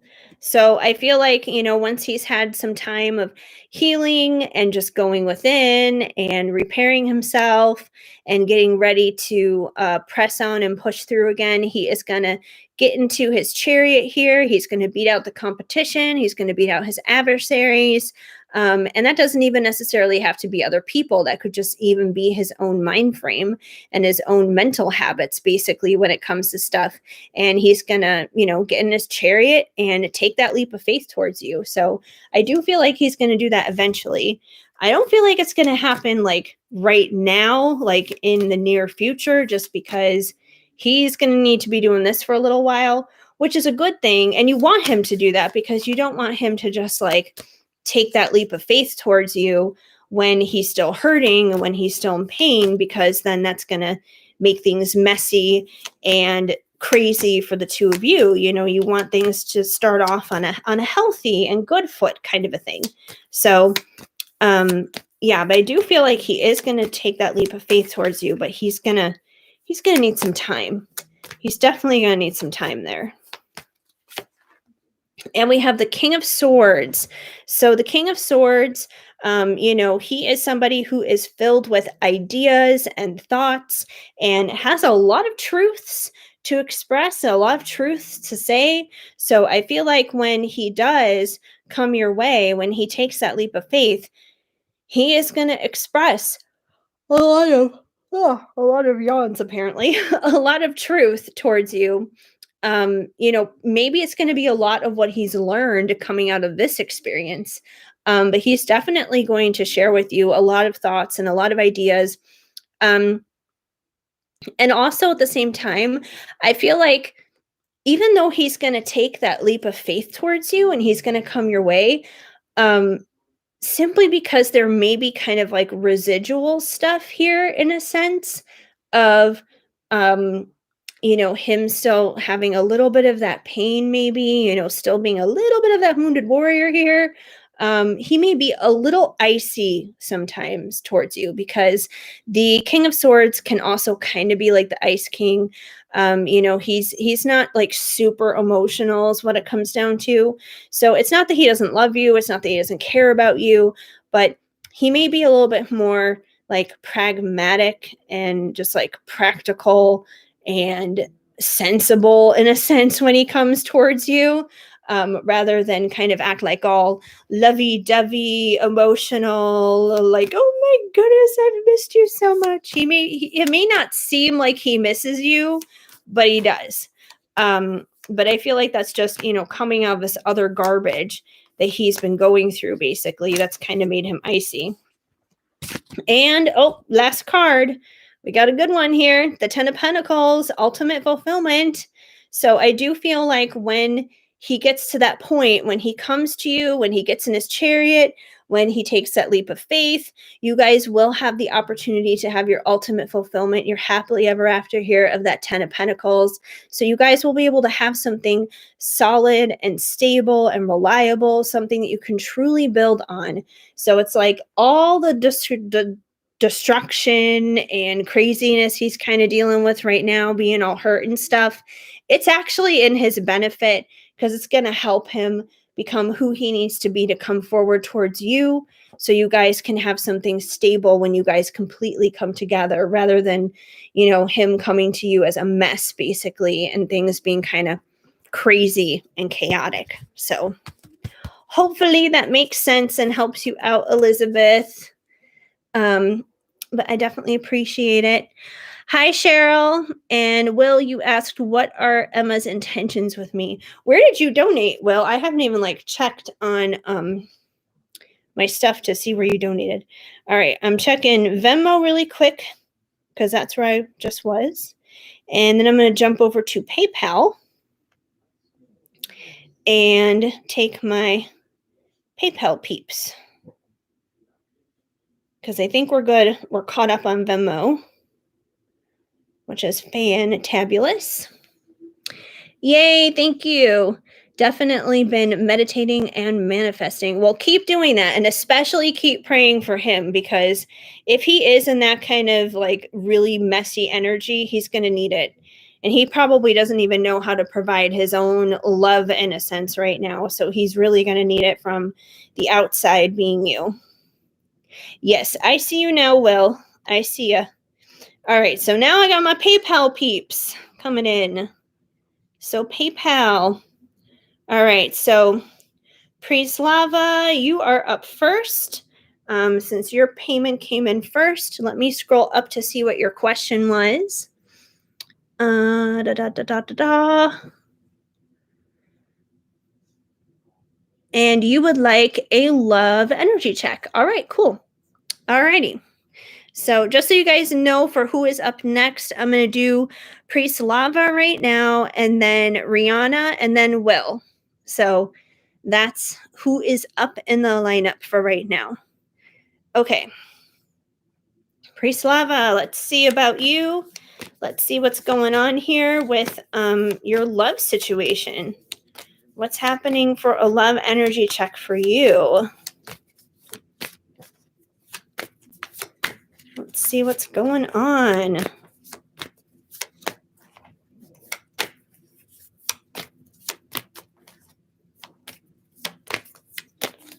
All right, first one up, we have the Wheel of Fortune. So it seems like the wheels, in a sense, are quite literally moving in your favor. So the Wheel of Fortune, yeah, like it's funny, like whenever I see this card, I literally think of the game show. I know it's silly and it's cheesy and it's corny, but that's literally where my head goes. I think Wheel of Fortune, but it really is kind of like that, because I feel like this is basically saying, like, just the cycles of life, they're moving in a direction that's beneficial. It's not moving in a way that's harmful. It's not moving in a way that is going to be negative or anything like that. I feel like it's moving in a direction for you that's going to be positive and good and blessed and favored and abundant. So I feel like things are moving basically in your direction. So if things have not been going your way in the past, I do feel like there's a shifting in the wind, basically. There's a change of foot about that. Things are going to start moving in the way that you would like to see them. So, disappointments are going to start turning around. Good things are going to start popping up. So that's always a good way to start it off. Let's see what else we got here for you with love.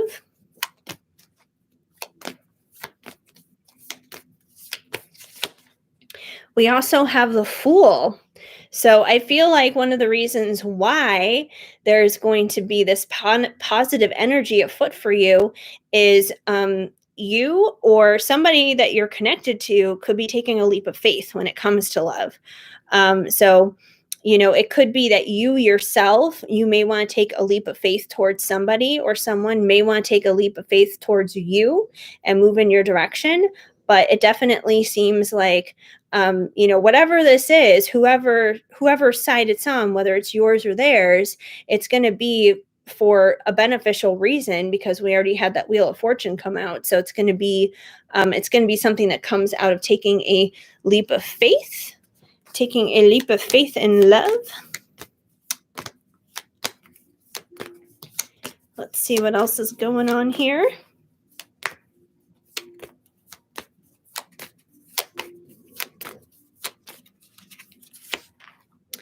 And we have the Eight of Cups, which is interesting because the Eight of Cups is actually about walking away from something. So I feel like if it's you who's taking a leap of faith towards somebody, then in order for you to do that, you have to walk away from something or someone that hasn't been good for you. Or on the flip side, if it's the other person, if they're the one who is taking a leap of faith towards you, before they come towards you, before they come in your direction, they may have to walk away from something before they can do that. So, basically walking away from something, it could be a multitude of all kinds of different things. And you're probably going to know what this is in your situation better than I do. But like, let's say you're connected to somebody else and maybe they're in another relationship. They may have to walk away from that relationship before they take a leap of faith towards you. If there's no third party or anything like that going on, it could be like mindsets, it could be behavior patterns, it could be addictions, just anything that's unhealthy, anything that's not good, anything that's toxic, anything that's holding you or the other person back. It seems like somebody has to step away from something here and set course in a new direction in order for them to take that leap of faith towards you, or for you to take a leap of faith towards them, one way or the other. But someone definitely has to walk away from something first. Something that is not serving the higher good and the, better ways of doing things, basically. We also have the Four of Cups. So that's a little bit of a stubborn energy coming through. I know this card came out like way earlier tonight in the first reading that I did. But, basically the Four of Cups here, we have this unicorn that is hanging out and staring at these three cups down there, and they are totally fixated on those three cups. Meanwhile, up here, we have another cup that's being offered to the unicorn, and it's a good offering. It's a positive offering, but that unicorn is ignoring the cup and would rather stare at these three down here. Not to say that those three are bad or negative or anything like that, but they're just like a distraction. They're not super important. They're not the thing that they should be focused on. They should be focused on what's happening up here, but the unicorn's not interested in it. So I feel like once again, and I feel like this is probably somebody who wants to take a leap of faith towards you more so than you wanting to take a leap of faith towards somebody. But I feel like it's someone who wants to come your way. But I feel like once again, they have to walk away from something. And right now, they're not necessarily doing that, even though they need to do that. And even though I think they know that they need to do that, but they're being stubborn about it. For whatever reason, there's something that's holding them back from completely doing this. So it's like if they're involved with somebody else, then, maybe they're staying with that person because of the kids or because of money or some kind of security or whatever it is. If there's no other person involved, there's some kind of comfort zone that this person has in their bad behaviors, in their negative thinking, in whatever it is that's not serving them.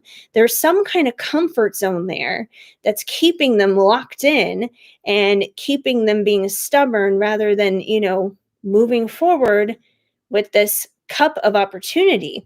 So I feel like they need to kind of break down this stubborn barrier here to walk away from something so they can take that leap of faith towards you and turn the wheels of motion here into something good and positive. But let's see what else we got. We definitely got some stubborn people that we're connected to, though, apparently. Let's see.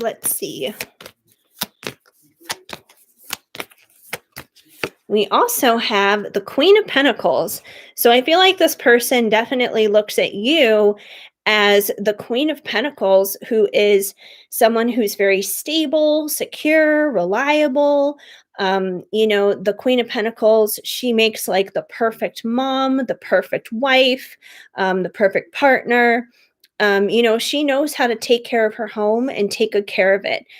So she's just like a good stand-up lady, basically. So I feel like he definitely sees you in this kind of light, which is very positive and definitely a good thing. So he sees you positively. And what else do we have here? Come on, cards. Work with me here. Work with me here.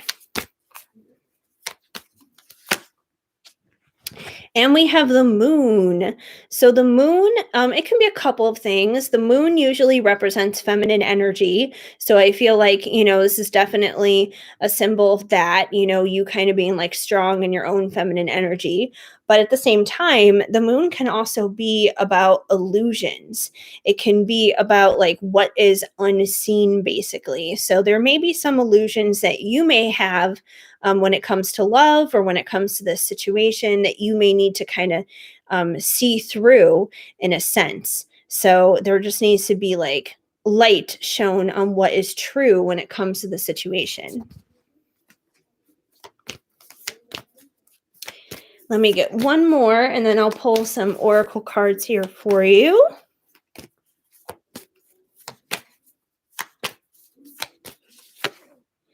And we have the Eight of Wands, and the Eight of Wands is definitely a card of action, basically, straight up action. So, once again, I feel like this kind of backs up things here with the Fool and taking that leap of faith. So, I do feel like somebody is going to take action towards you. Someone's going to come towards your way, but it seems like they probably need to drop something with a stubborn attitude here and they need to walk away from something before they do that. But once they make that choice, once they do that, they'll take that leap of faith and they'll take action towards you, basically.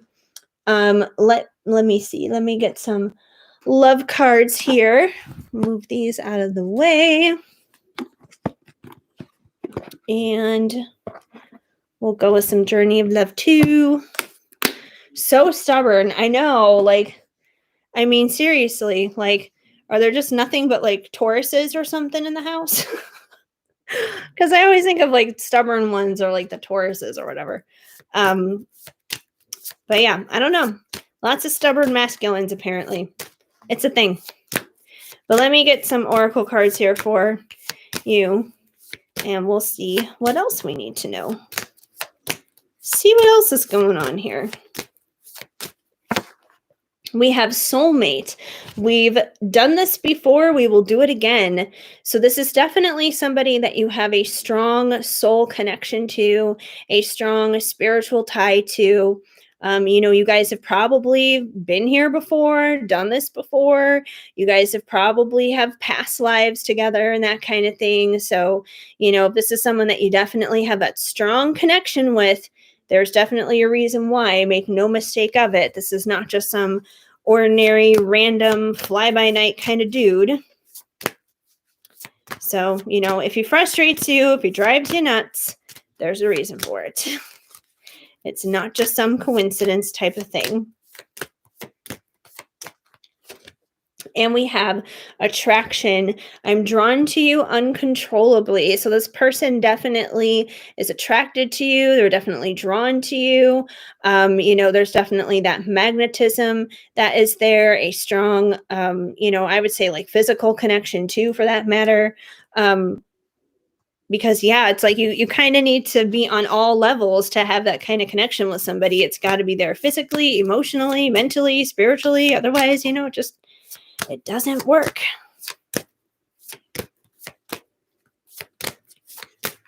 And we have illuminate.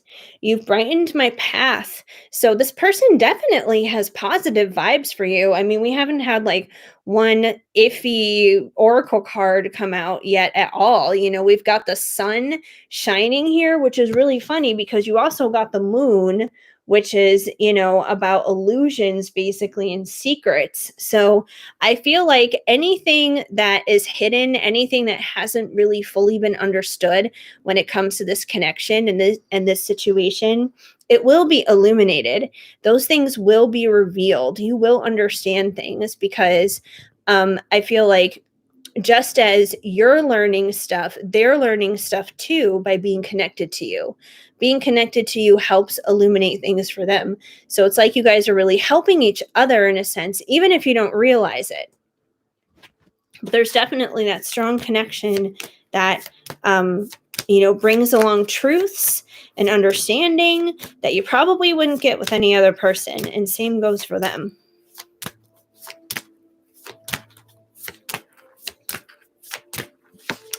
And we have faded. I'm sure this was all meant to be. So that's kind of like piggybacking on the whole soulmate thing. This is definitely a divine connection, a divine counterpart. So, these are the kind of connections where you can run, you can hide, but you're never going to be able to escape this. You can't outrun this shit. It chases you down, it sneaks up on you when you least expect it, kind of a thing, but it is always there. Let me get one more for you.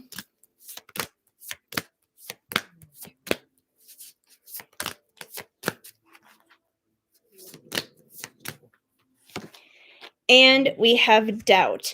I don't know what to do anymore. So I feel like sometimes you or them, you guys could kind of doubt this. You may get all these amazing cards like, oh, this is my soulmate, and we have all this attraction, and it was meant to be, it's fated. You may get all those different cards and everything, but, sometimes we still wind up doubting. You can get a reading done and someone can tell you pretty much exactly everything that's going on, and we still may sit there and we still may doubt, because at the end of the day, um you know and this is what I tell everybody all the time, like, you are your own best reader. Like, I'm happy to be here and I'm happy to help you guys out and do what I can, from like an outside perspective, but at the end of the day, there is no better guide than your own intuition, because everybody has the ability to do this.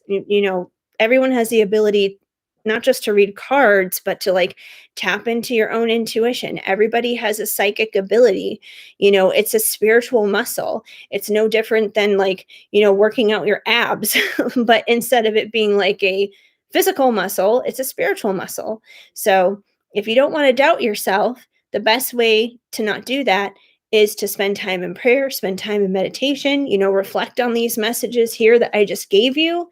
If it doesn't resonate, that's okay. That's totally fine. But if it was helpful, kind of just like mull it over and meditate on it and figure out how you can, apply that in your life basically, and have it help you and assist you. And prayer and meditation is definitely the best thing you can do for yourself. So always trust yourself too. But hopefully that helps you out. Hopefully that helps you out there, Prislava. And Rihanna, you are next. And there isn't. I thought there was another one. I saw another money come in, and that's Jessica. So hi, Jessica. I don't know if you said anything yet in the chat, but I know you're there.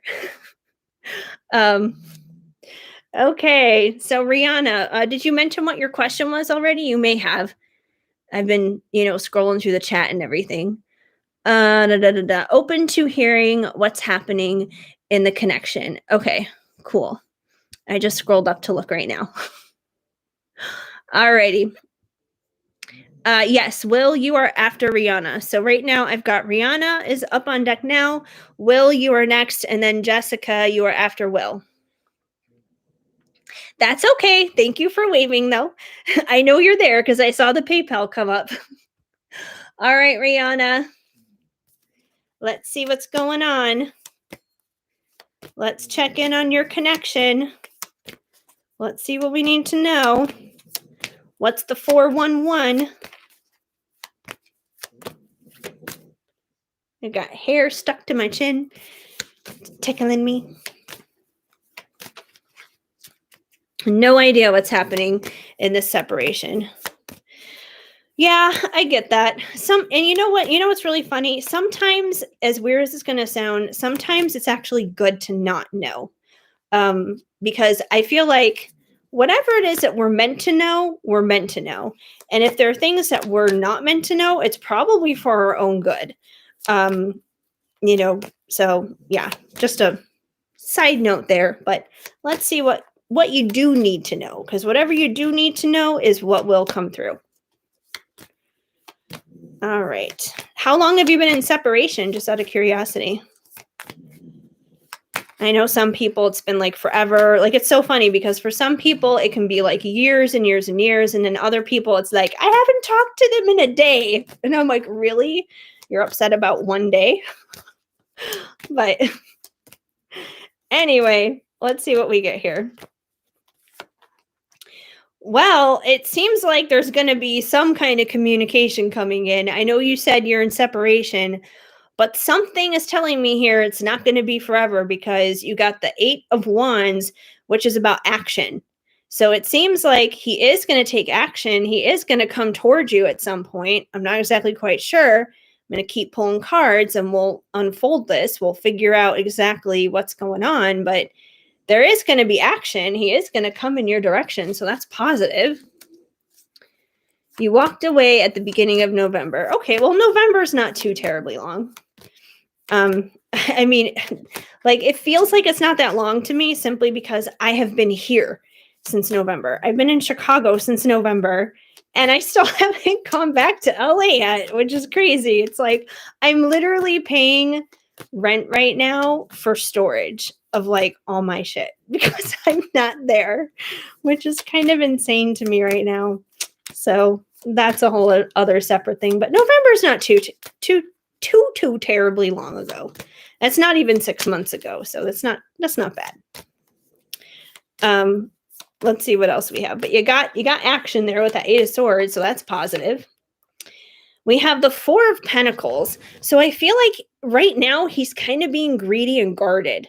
So if he's not at this place yet where he's ready to take action, which at some point he will be, or this card wouldn't have come out. But I feel like the reason why he's not doing it right here, right now, in this moment is because he's feeling very greedy and guarded. And I feel like even though this is Pentacles, which would be like money, I feel like it's on an emotional level, though. I feel like he's being very greedy and guarded emotionally. Like he just doesn't want to let you in. He doesn't want to let anybody in. He's just kind of got his walls up and he's blocking people out, basically. So, I feel like that's kind of where he's at right now. There's obviously going to be some kind of change and some kind of transition here because no one goes from being greedy and guarded to, hey, I'm going to take action and come towards you overnight. So there's obviously going to have to be like a transformation here, a transition that's going to occur. I don't know exactly how long that's going to take or when that's going to happen, but there's got to be a way for that to be bridged because those are two very opposite type of energies. So he's going to have to like make a transition from one to the other, which is maybe why you guys are in separation right now and why things are quiet, because maybe you don't want to deal with somebody who's being really greedy and kind of a dick right now about things, and he needs to just like work that out on his own. And it's kind of like, okay, if he's going to block people out, let him block people out. Let him do his thing. That's annoying. By far the longest with no communication for us, though. You'll hang in there. I do have sympathy for you guys, but I kind of have to laugh at the same time because I'm always just like to some people like, okay, talk to me when it's been 20 years. When you've gone 20 years or longer, like I have, then talk to me. But I do get it with all sincerity. I do get it. But I kind of have to laugh at that sometimes. Just because I'm just like, oh, really? Try 2 decades. Oh. And Preslava, haha, we are both very stubborn and he does drive me nuts, but I don't want anyone else. I'm working on healing my own wounds so that we can come together. Thank you so much. Completely resonated. That's awesome. I'm glad it made sense for you. So yeah, the stubborn thing seems to be a thing tonight. So, it is what it is. And especially if you have 2 people who are stubborn coming together and just butting heads, yeah, that's always a recipe for disaster unless both parties work on that. We also have, well, this is definitely a good one for you, Rihanna. We got the 10 of Cups, ultimate fulfillment, happily ever after. That emotional fulfillment, full of love. So it does seem like you guys still have this available to you. And I feel like you guys will get to this point once he rushes in basically with communication and action towards you. So I do feel like this will wind up being the end result, but we still have this crazy 4 of Pentacles hanging out here where he's being greedy and guarded. So like I said, it seems like there's going to have to be a transition here, a transformation for him. And just a heads up, if he has to transition from the Four of Pentacles being greedy and guarded to taking action towards you, always remember these situations mirror each other. So if he has to make some changes, chances are there's something probably you have to make changes in too. And it may not be the same thing. You may not have this kind of problem going on, but you could have some of your own little quirks and some of your own little like bad mental habits that you may have to correct in order to help trigger this type of action to come from him. So yeah, if he needs to work on something, chances you do too. And you're probably going to know what that is better than me. But just a heads up when it comes to that. He must feel other people creeping on me. Maybe that's possible. That is definitely always possible. We also have the 10 of Wands. So I feel like right now, this time of separation is a burden to both of you, basically. You said this is the longest amount of time that you guys have gone without talking. And because of that, it feels like a burden to you. It's really hard. It's really hard to deal with. And everybody has like their different thresholds of pain, basically, whether it's physical pain or otherwise, kind of like what I was saying earlier. I'm just like, talk to me when it's been 20 years. But I must have a high tolerance of pain is what it comes down to, as opposed to other people, because there are other people I do readings for, and it's like they haven't talked to their person for one day and they've completely lost their shit. And I'm like, it's been 24 hours. Like, would you chill out? So it's like, it's different for everybody. But I feel like, this time right now is a time where you're carrying around the burdens of feeling that pain of that separation. Chances are he is too. He's definitely carrying around some burdens when it comes to that as well. Maybe one of the burdens is the fact that he may feel other people creeping on you, which could make him feel, possessive in a sense towards you as well, where it's like he feels guarded towards his own emotions, and then he feels like he needs to guard you, but he can't necessarily guard you if he's also feeling like guarded with his own emotions. So once again, that goes back to like him needing to work out some of his stuff, because he shouldn't just like come back to you to be just like, I'm just coming back to you because I want to stop you from being with other dudes. That's not exactly like a great motive. A great motive would be like, I'm coming back to you because I love you and I care about you and I want to make you happy. And therefore, I want you to do whatever it is that makes you happy. And I hope that you choose me because that would be my desire. But if you choose someone else, I'm still going to be happy for you because your happiness comes first. So, that would be the more ideal thing than I'm coming back for you because I want to be happy. He should come back to you because he wants you to be happy, Let's see what else we got here. We also have the Chariot, and, that kind of goes along here with the 8 of Wands about action. So like I said, I do feel like he's going to return. I do feel like he's going to take action towards you. And considering you did say the fact that, you think that he feels other people creeping on you, that's also kind of what the Chariot is about, because the Chariot is about beating out the adversaries, beating out our competition. And if he feels like he has competition right now, if there's other dudes, lurking and sniffing around on his territory, he probably kind of feels a little bit like a dog right now. And, he basically needs to circle you and kind of pee all around your area and claim you pretty much. He always knows. Well, he must know. That's for sure. But action is definitely going to be coming here. That's for sure. Action is going to be happening. It's going to be coming. We also have the Knight of Cups. So I do feel like he is going to express love towards you and emotions towards you, since that's what cups are about. So he does have that cup of love to give, which makes sense because we also, have the 10 of Cups here. So I do feel like he is going to express love towards you and tell you how he feels emotionally when he does come along. Let me get one more, and then I'll get some oracle cards here for you.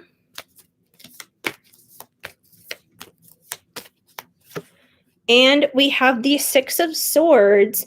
And the Six of Swords, I always kind of look at as, basically being on this crazy ass journey that we're on, because, it's like you and him are sitting up here, enjoying the ride. And then here's God back here with the oar, and he's just, guiding and leading and directing the direction of this boat across the body of water. And you guys are on this little journey of this relationship, this connection, this journey of life together. And you guys just got to learn how to enjoy it. There may be times where you get seasick, but hang in there and enjoy the view, enjoy the water, enjoy the fresh sea air. There are positive things about this journey too, but you guys are definitely on a journey together. Let me get some oracle cards here for you. We'll see what comes through. We'll do some ocean of emotion to see how he's feeling. Let's see if anything crazy guarded comes up. But let's see what's going on here. See what we need to know.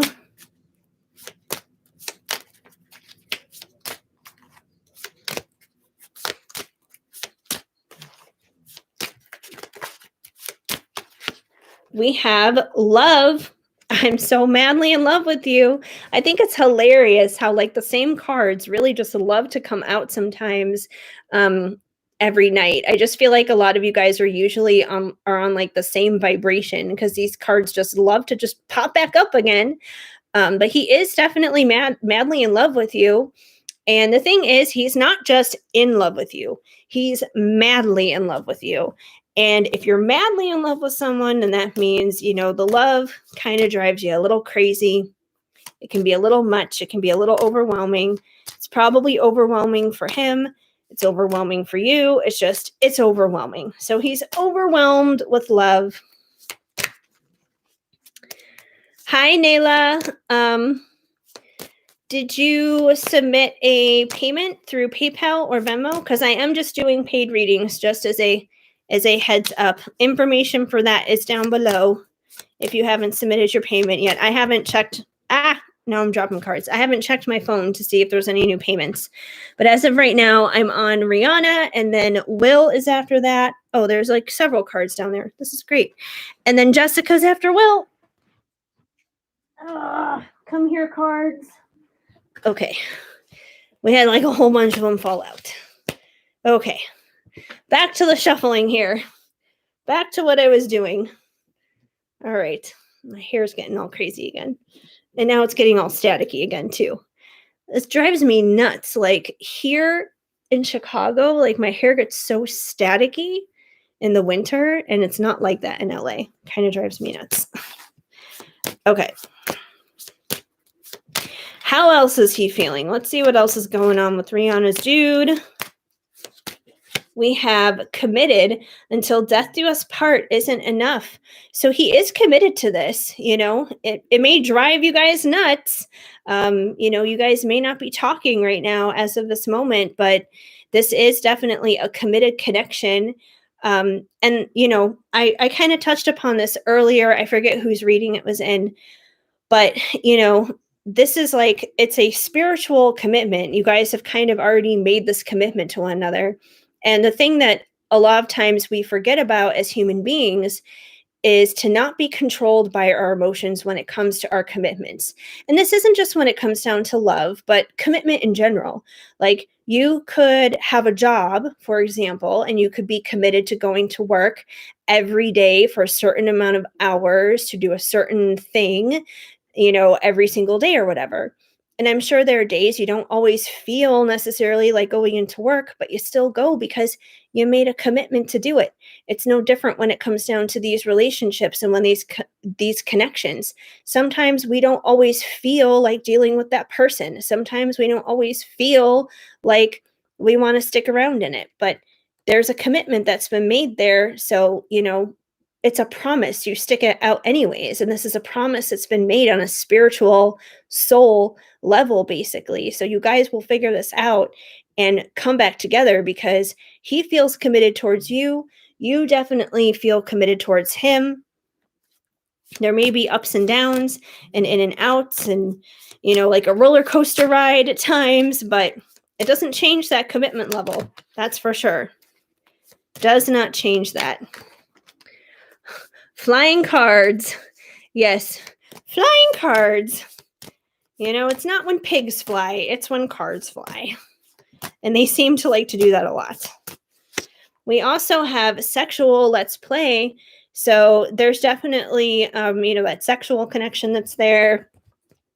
You guys are definitely connected physically, and you guys aren't talking right now. He may even have a little bit of sexual frustration because of that, because he's like, oh, like I need to get my rocks off, but I can't get my rocks off, kind of a thing. So, but that desire, that passion is definitely there. He still feels that. So, everything that's coming out in terms of how he's feeling towards you is positive, despite the fact that you guys are not talking right now. He has his own issues to work out, but it seems like those issues are not related to you. It's just, him being him being a dude, basically. We also have healthy and becoming my best self. So the good thing about your time of separation right now is that he is working on himself, because I was literally just talking about that, how, he's going to have to work on himself. No matter how good he feels about you or not, he needs to work on himself. So I do feel like he's doing that. He is working on himself. He is becoming healthier. So that way then when he does come forward towards you in that chariot, when he does, take that action towards you, it'll be coming from a healthy place. He'll be coming back towards you as a better version of himself than how you guys last left things in November.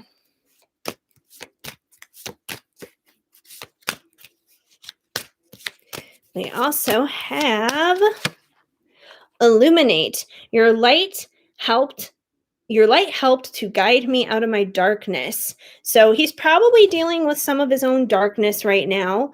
And, through that, he is becoming healthy, and he's able to become healthy through basically your love and your light that you give to him. Even if you guys are not talking right now, even with that separation, it's physical separation. It doesn't separate you guys on a spiritual or soul level. It doesn't sever the emotions, because the emotions are definitely still there. So, that connection alone by itself, no matter how much time, no matter how much space there is between the two of you, it still illuminates things for him. It still helps him. It still assists him, especially when you're praying for him. People underestimate the power of prayer. And, prayer is way more powerful than we think. We don't give it the credit it deserves, because lots of the time we don't see what it's doing in the physical. But there's always a ton of shit happening underneath the surface, a lot happening behind the scenes that we don't even see. So keep praying for this dude, because it helps. It illuminates things for him. It makes a difference. It changes things for the better. So, prayers it's so incredibly important. People forget that. There's this phrase that I heard a long time ago: when you have a problem, don't run to the phone, run to the throne, which is true. You get your prayer line on. That's basically what it comes down to. All the work I do is for me. I send that energy to him too. Well, that's good. Keep doing that, because like I said, it makes a difference. It helps illuminate things in his life, and it's helping him become a healthier version of himself too. Because, as much work that you do on yourself, he still has to do his part too and work on himself. And we have stress. I am under so much pressure. So I feel like outside of you, outside of the stuff happening with you, he does have stress. He does have pressure happening in his life in other areas. And, as nice as it would be for outside stuff to not affect these connections and to not, weigh things down in these connections, sometimes it does. We're all human. We all sometimes, take things out on people who mean the most to us. So, I do feel like he is under a certain amount of stress right now. It could be at work, it could be with family, it could be with friends, just other things happening in his life in general. It could be kind of taking a toll on him. Let's see what else we have.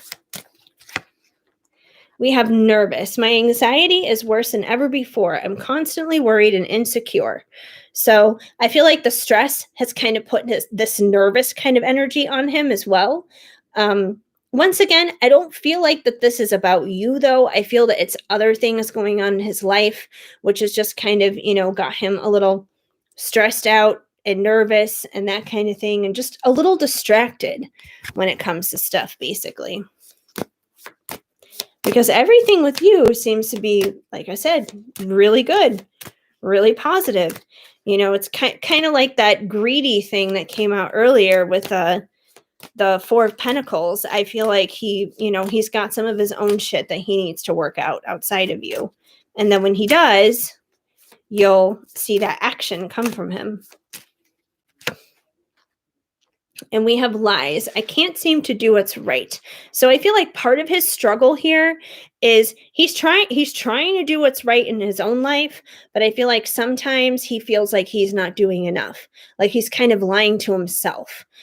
He's lying to himself, thinking that he's not doing enough when he is. It's like maybe he thinks he's not, being healthy, even though he is working towards being healthy. He's got all this stress and anxiety that's going on around him right now that he's dealing with in his life. And because of that, he feels like he can't seem to do the right thing, that he can't seem to get it together, but he can. So he's definitely got his own like internal struggle. It's almost like a manhood kind of struggle kind of thing. Like, he wants to be a stand-up dude. And I feel like he is a stand-up dude, and you acknowledge and see that he's a stand-up dude, but I feel like he doesn't see himself that way, that he deceives himself sometimes, which is, it's like a self-sabotage kind of thing, which unfortunately will wind up messing in things when it comes to you two. But that's basically what I got for you. So hopefully that makes sense and helps out a little bit in the meantime. And I hope you hear from him soon. Hopefully your dry spell wraps up. All right, I think you're up next, Will. Yes. Will, you are up next. And let me just scroll back up really quick to your question. I know you mentioned it earlier, but I just want to double check. What are Emma's intentions with you? Okay. So Will and Emma. All right. What are Emma's intentions towards Will? Let's see what we get. And you're very welcome, Mariana. It's going to be all good. Hang in there. All right, well, let's see what's happening with Emma. What are her intentions? All right. So we have the Seven of Swords. The Seven of Swords is usually about having been through conflicts and some chaos, but deciding to still keep persevering through it. It's someone who has not given up, basically. So, depending on who it is here, this could be you or this could be her. So she could be somebody who has, been through some chaos and been through some conflict, but she's deciding to, persevere and press through anyways. Or this could be you. This could be where you're coming from, where maybe you've been through some stuff, but you're deciding to persevere and not give up and keep going as well. But let's see what else is going on with her. Both of us. Okay, so both of you are kind of in that position. That makes sense. All right. Well, let's see what else is happening for the two of you.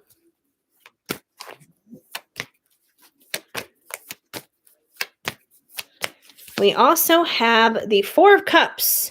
So I think it's interesting here because once again, this may actually be both of you, because if both of you have been through shit, and if both of you, want to like press on and press through, there's probably a possibility that you both may be a little bit stubborn, because that's basically what this card is all about. And I think it's really funny because all night long, the Four of Cups has really been happy making an appearance tonight. So there must be something in the air, something in the vibes here with everyone that's popping in tonight. But yeah, this unicorn is very focused on these three cups down here and is totally ignoring this cup up here, which is the cup that it should be paying attention to. This is a good offering. This is a good thing that is being offered to this unicorn, but it's totally ignoring it and just focused on these three down here, which don't necessarily have to be a bad thing, but it's not the thing that the unicorn should be focused on. It's just, it's very stubborn. It's very stubborn. It doesn't want to acknowledge this. So there's a possibility that maybe on both of your sides, if you guys have both struggled with this, having chaos and conflict in the past, there could be things that both of you are kind of like not acknowledging and not looking at and being stubborn and kind of like just, putting a blind eye to it. Like, I'm going to ignore that. I'm not going to look at that. I'm not going to acknowledge that. But it's probably the one thing that you need to look at if you're going to want to move forward with things with her. And, same thing on her end. So there's probably some stubbornness on both sides here. It sounds like both of you may need to kind of like let your guards down a little bit and, get a little vulnerable here because the best way to not be stubborn anymore is to, get a little vulnerable. You got to get a little flexible there, warm things up. We also have the Wheel of Fortune. So there is a chance for the cycle that you've currently been in to improve and get better, because that's basically what the Wheel of Fortune is all about. The Wheel of Fortune is about moving things into a positive direction, moving things into a better direction. The wheel basically turning in your favor rather than turning against you. So there is an opportunity for the two of you to move things in a positive direction. It seems like there's going to be some work that needs to be done here if you guys are both a little stubborn, if you guys have both been through stuff, especially if it's stuff that you guys have been through together. But there is an opportunity to work through that and move things in a positive direction.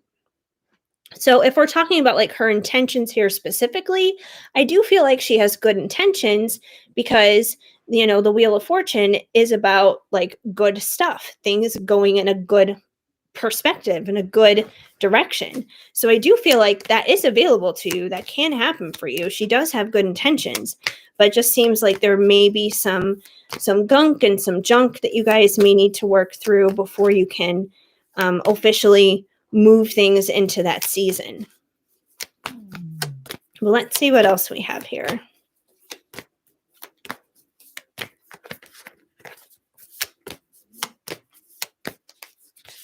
We also have the Nine of Cups. So the Nine of Cups, I always kind of look at as like the genie in a bottle kind of a card, as funny as it is. But basically, this unicorn is like wearing this funny little beret, basically. But it can pretty much manifest anything that it wants. It wants to make its dreams come true. It's just one cup away from the 10 of Cups, which is ultimate fulfillment in love and emotions. So, I feel like there's already a lot of love here that exists between the two of you. But, if you guys want to have that one extra cup, take it that one extra mile, basically, you can make that available to you. But you guys got to remember that you guys are your own genies in a bottles, basically, that it's up to you to manifest that. But you can totally do that. You are a co-creator in your existence, in the world that you have, in the world that you see around you, basically. So you guys do have that available to you. And I feel like that this is something that you guys both want, that you guys both are mutual with that and would like to see that develop. Let's see what else we have here.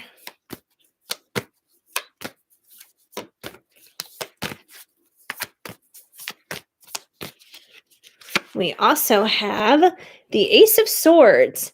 And the Ace of Swords is about a fresh new beginning in the way we are thinking.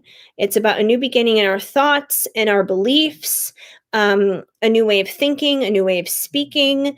It's about speaking the truth and everything. So it seems like both of you probably need to get honest with one another, especially if, you guys have both been kind of stubborn towards one another and kind of just like button heads and stuff, which isn't very good. You guys may need to sit down and have a heart to heart and share with one another your truths, because that's what the sword is about. The sword is about the sword of truth. It's about, sharing your thoughts, sharing your ideas. So you guys may need to sit down and have a heart to heart with one another and share with each other your perspectives.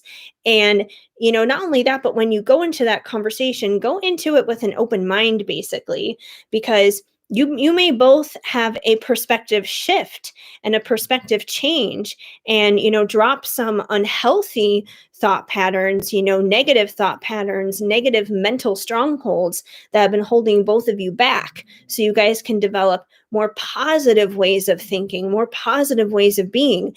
And this is kind of like all law of attraction kind of stuff in a sense too, because our thoughts affect our reality so strongly.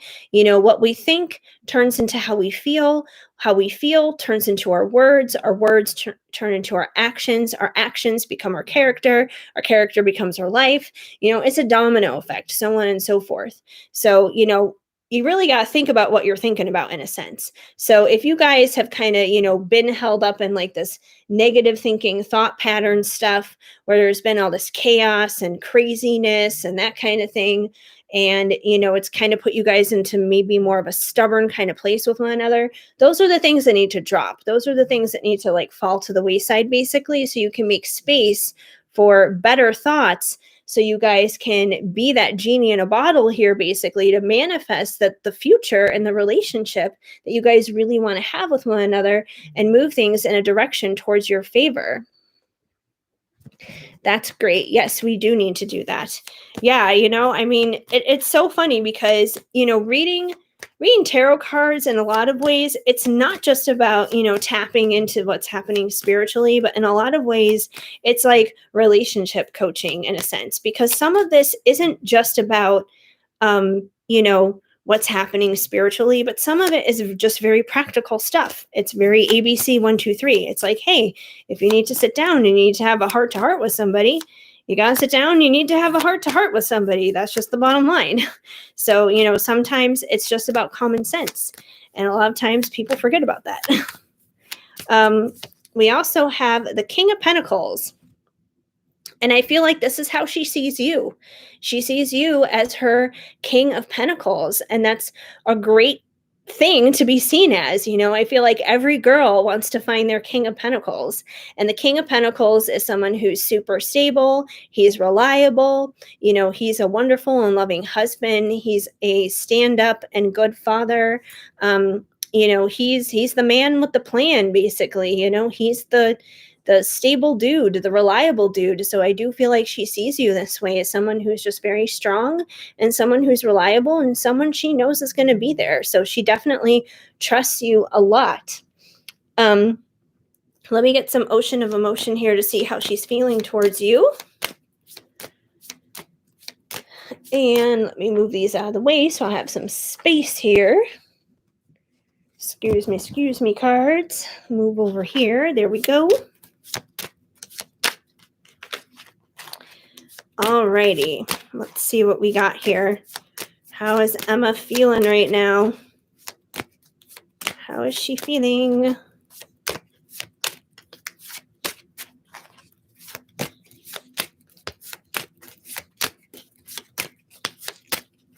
We have anger.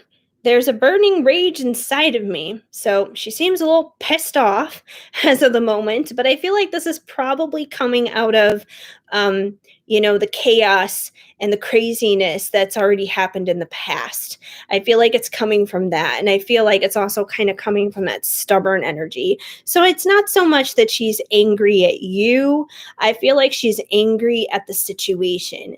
She's just kind of like angry about life. She's kind of angry about things from the past. And if we're holding on to anger about stuff, sometimes it can get us into this place of, like being stubborn. So I do feel like she has some anger here that she probably needs to let go of. Maybe she's not someone who is like super vocal about it or something. She maybe she just needs to express it and get it out in a healthy way. But she does seem to have some anger, and I definitely feel like it's just leftover frustration from stuff that's already happened, basically. She's at least a little angry at me. Well, at least you can acknowledge it. I will say this much. Most dudes would not be able to acknowledge that. So that shows growth on your end. Is like, yeah, she's a little angry at me. I mean, I would love it if my person like actually admitted like, hey, I was a dick and I can see why you would be upset with me. So the fact that you can admit that as a man is already like a huge thing. So that shows like major growth on your end. I've been really patient, actually, and he is the best thing that's happened to me. So I'm trusting in divine timing. Can't force love. That is very true. You can't. Love takes time. And anything that is like good and pure and decent and divine, none of that stuff happens overnight. The best things in life do take time. The best things in life are worth having and don't come easy and take a lot of work. But yeah, I mean, it is the best. You got to kind of think of love as like food. Anyone can go to like McDonald's and just get like drive-through crap or whatever, right? But you get it like super fast and it's super cheap, and then it makes you super sick later. Like nobody wants that. But if you go to like a really nice restaurant and you go and you sit down and you have like, all the different courses of the meals, and maybe it costs you $200, but hey, you ate really good. It was a really good meal, and it was like fancy as can be, but it was worth it. It was worth the money that you put into it. So it's kind of like that. Love is like food. Anyways, that's my little tangent on that. Let's see how else Emma's feeling though, aside from anger. Okay, we have weak. I'm about to break. So she's definitely struggling, that's for sure. It's probably also dealing with the anger and stuff. The first card that came out, once again, was all about going through the chaos that you guys have been through in the past as it is already together.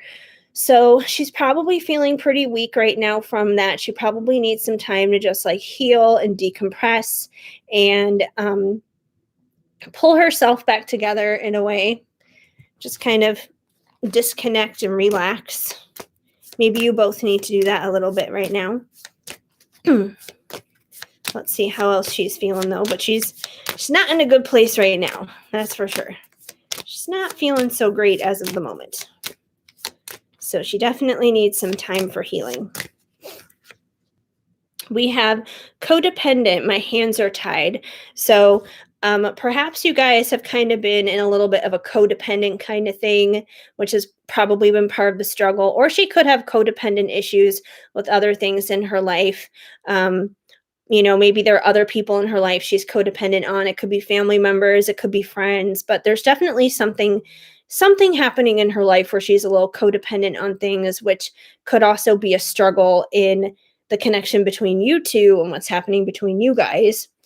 So she definitely seems to have a lot of burdens that she's carrying. Oh, we have one that just flipped out here.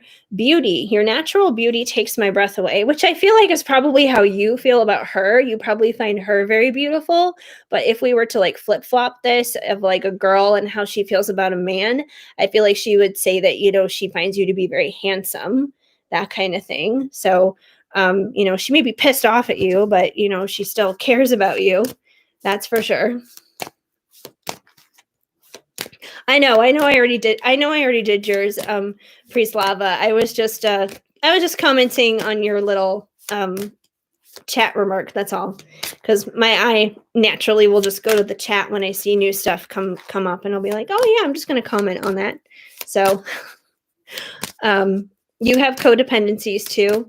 Well, that makes sense. I mean, you guys probably, reflect a lot of this stuff on one another, especially in these kind of connections. I mean, if both of you can be stubborn, if both of you have been through some craziness and everything, then yeah, like it's probably a two-way kind of a thing. So If you work on breaking your codependent habits, then that's going to automatically like reflect onto her, and it'll help her break hers too.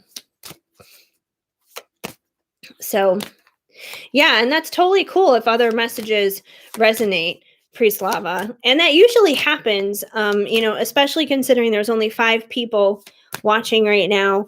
And, a lot of the times, whoever does come, no matter how big or how small the group is, certain messages will usually resonate for other people. So, even if it's not your reading, and there's stuff that's coming through that resonates for you, please take it. If it helps, it helps. That's the most important thing.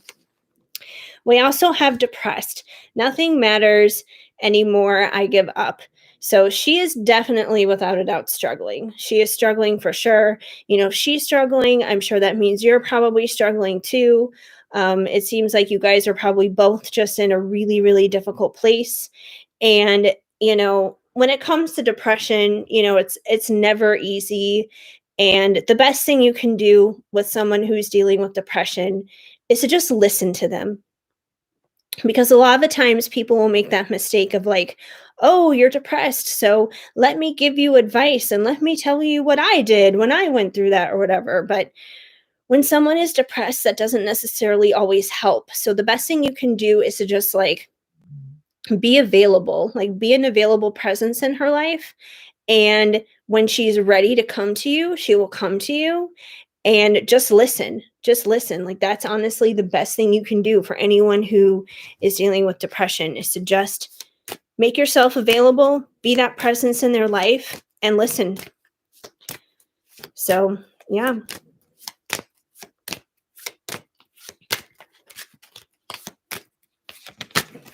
We also have lies. I can't seem to do what's right. So I do feel like she struggles in trying to do the right thing in her own life, especially if she's got all this anger and she's got these codependent problems and she's feeling pretty weak and everything.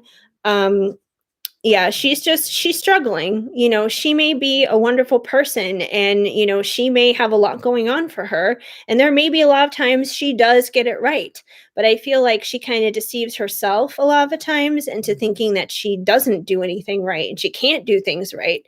It's kind of like she's her own worst critic, and she kind of puts herself down in a sense, which will wind up affecting things with you as well. So yeah. Let's see what else we got here. I'm going to pull a couple more. And then I think, Jessica, I think you are up next after Will.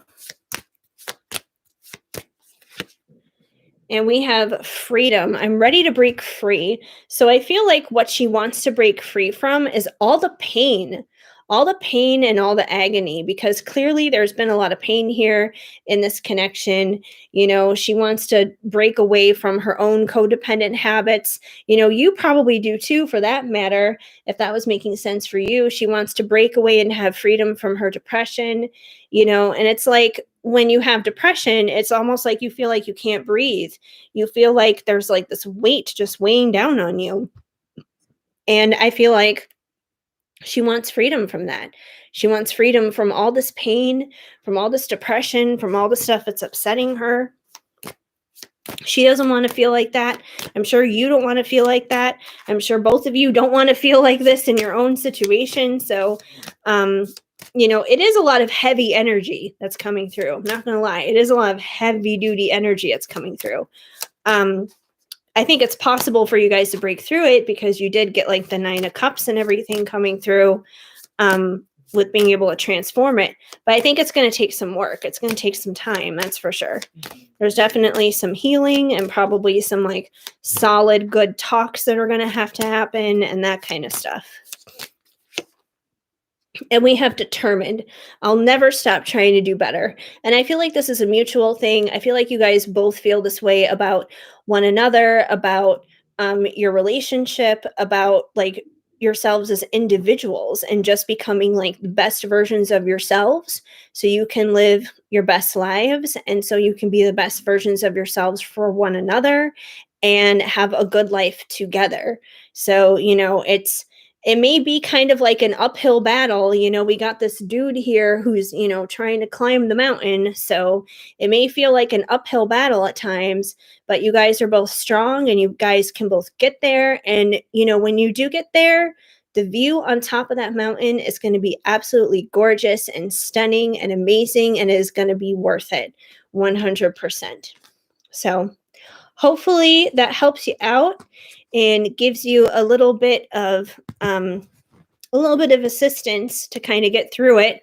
In the meantime, I understand it's rough and tough. It's not exactly easy, but like I said, the best things in life, the things that are worth having, are never usually easy. All right. I'm going to pray for her and us. Yes, that is the best thing you can do. At the end of the day, doesn't matter what the cards say, the best thing you can do for yourself and the best thing you can do for your person or anyone else in your life that you love and that you're connected to is to pray for them. Prayer is so, so, so, so powerful, you guys. It seriously is. It is like the most powerful thing on the planet. But yeah, so you do that, you'll be okay. It's going to take time, but it will be okay.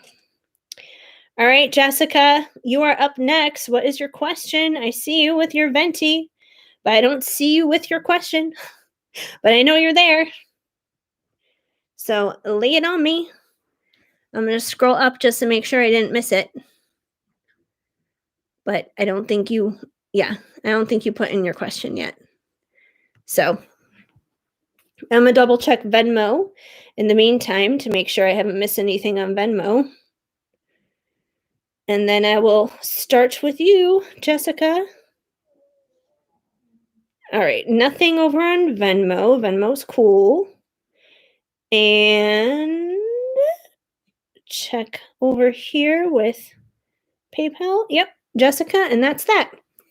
And I think if nobody else chimes in with a question or a donation or anything, Jessica, you're probably going to be my last question then for the night because I've already been on here for like 2.5 hours. So I've been on for a while. All right, let's see. So it's hard to narrow down my question as I have a lot going on right now. I'm dealing with some toxic attacks within my work life from people I trusted, but also seeing a lot of synchronicities and keep getting confirmations that my twin flame is close. I've been having very odd and vivid dreams. So I guess just an overall general on my life right now. And I'm scared right now in a major funk. Whew, yeah, that is kind of a lot. That's kind of like a little bit of work, a little bit of love. That is kind of like a general life thing. So I guess whatever's meant to come through is going to come through, whether it's about him or the work thing. I'm sorry you're dealing with the toxic people at work.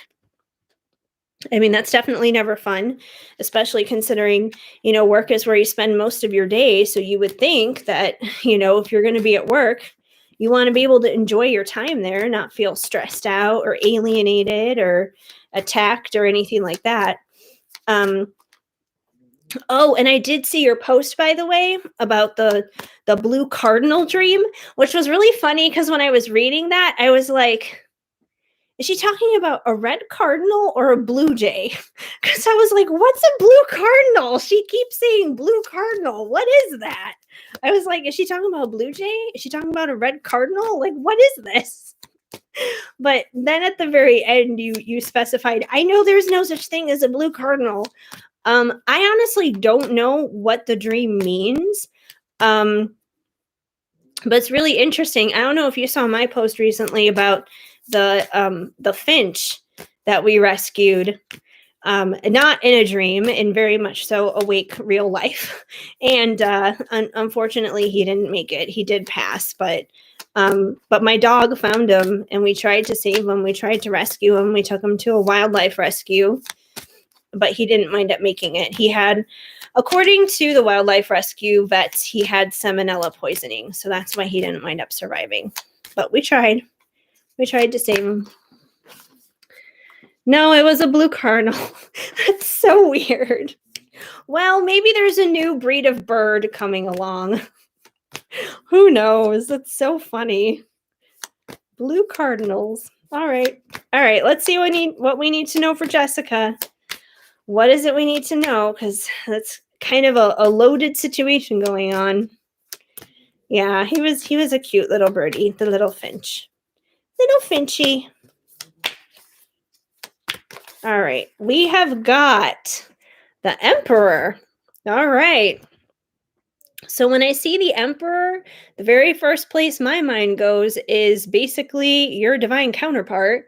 I don't feel like that's connected to the work thing because I know the work thing is kind of like the separate thing, but I do feel like the Emperor here is basically your masculine. And I mean, I know you said you've been getting a lot of like signs and synchronicities dealing with him, so it could be possible that he is stepping up into his Emperor status, you know, not just one king, but stepping up into the embodiment of all of them, of all of those kings. So, you know, maybe all of those synchronicities and everything are just, you know, letting you know that he is on his way to that he is getting to that point. And in a weird way, this could be why you're even struggling at work with people. And I know that the work thing is a separate thing from him, but once upon a time, he was connected to your work life. And um yeah, I feel like if anything, like you could be experiencing chaos in other areas of your life not connected to him at all, because there could be like this uprising of things happening with him. And you know, it's all on an energetic level, so that's probably why it doesn't make any sense right now, and it's like what the hell is going on. But it's kind of like all this stuff is kind of like moving and shaking energetically, probably because he's rising up into his emperor status. And that's kind of a major thing, because that's not just, you know, like I said, that's not just one of those kings, it's like freaking all of them. So there's definitely a reason those synchronicities are coming through, and it's definitely tied to him getting all emperor status here, basically. Let's see what else we have. What else do we need to know? We also have the Seven of Cups. So I feel like this is kind of your brain right now, your brain of confusion, because, you know, you said it yourself. You don't really know what's up from down, what's left from right. It seems like there's just like a lot of confusion happening for you right now. You know, the Seven of Cups can be about needing to make choices pretty much. And it can also be about, you know, having illusions basically here, because there are so many different options and you kind of don't really know what's going on, or you don't really know what to do. So I feel like this kind of just represents where you're at right now. You're just kind of lost, like, what's going on? Things are crazy at work. I'm having dreams about birds that don't exist. You know, my person, I'm getting these signs and synchronicities. I almost kind of feel like it's basically like God is just telling you, like buckle up, get ready for a ride, because things are about to get weird. But I don't feel like it's anything for you to be scared of at the same time. I feel like it's just kind of like you're in this season of transition. There's like a lot of change going on. And when there's that much change going on, it, you know, it's always going to feel like things are flipped upside down in a sense, and like nothing is stable and nothing is secure and nothing makes any sense. And it doesn't really make sense until it actually like comes down from all of that. So I kind of feel like that's kind of where things are at right now, because it's just like it's super chaotic. It's super chaotic on all ends.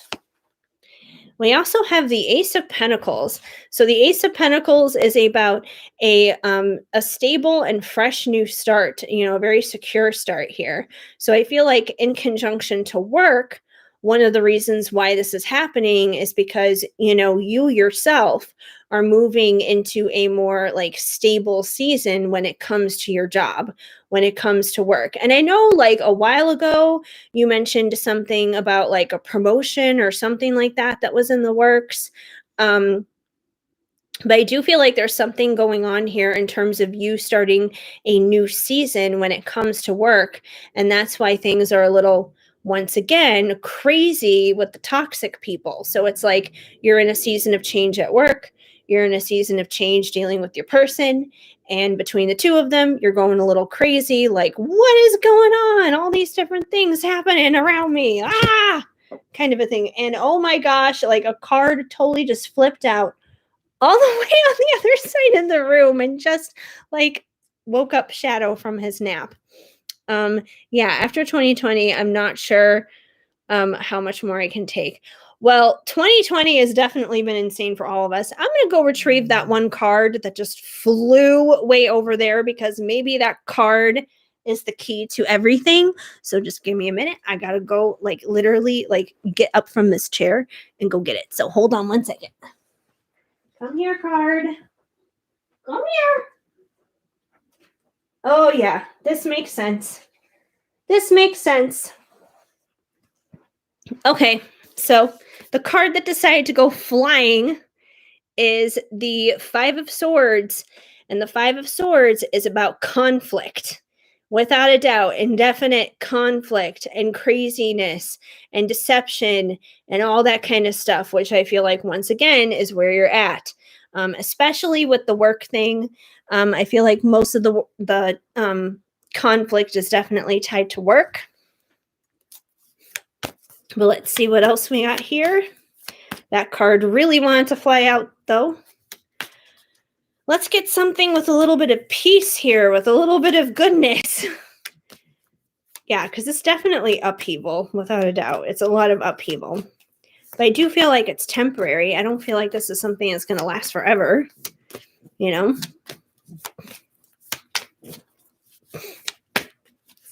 We also have the Six of Cups, which is all about nostalgia.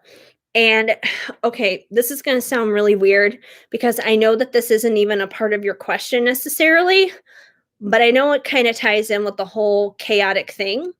So, you know, usually when the Six of Cups comes out and it's about nostalgia and the past, and, you know, it can be about inner child or past life and that kind of thing too.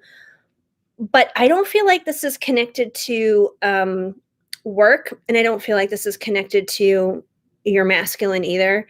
I feel like this is connected to the ex, because I know he has also kind of like, you know, tried to fly back up again into your life as well. And I feel like, you know, this is kind of him coming through with his nostalgic energy on top of everything else you've been dealing with here, saying like, hey, remember me, your narcissistic ex? I miss you too. I know you're dealing with a lot of shit, but I want to give you some more shit. So I feel like he's trying to come through and all this too. So I understand you want to pull your hair out like it's bananas. It's like you're being pulled in every which way direction. I honestly feel like you're just going through a huge, ginormous test right now, personally, professionally, just with life, because there's something bigger, there's something better on the other side of this, without a doubt. I feel like it's almost like a huge life makeover in a sense. Yeah, he's being a huge pain in the ass right now. Well, that doesn't surprise me because that's coming through. And like I said, I was like, no, I don't feel like that's the masculine. And I definitely know that's not connected to work. I'm like, that's the ex. That's the ex trying to be the cherry on top of all the insanity right now.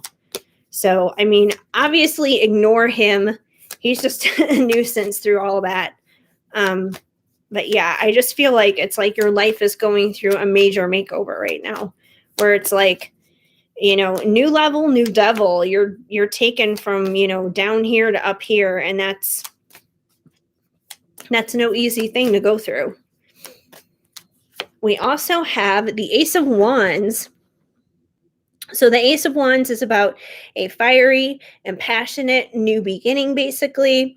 So with this, you know, I feel like the Pentacles, the new beginning with the Pentacles is definitely in regards to work.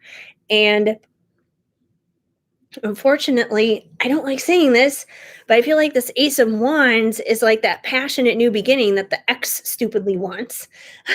Because, you know, we got his Six of Cups coming through here with the nostalgia.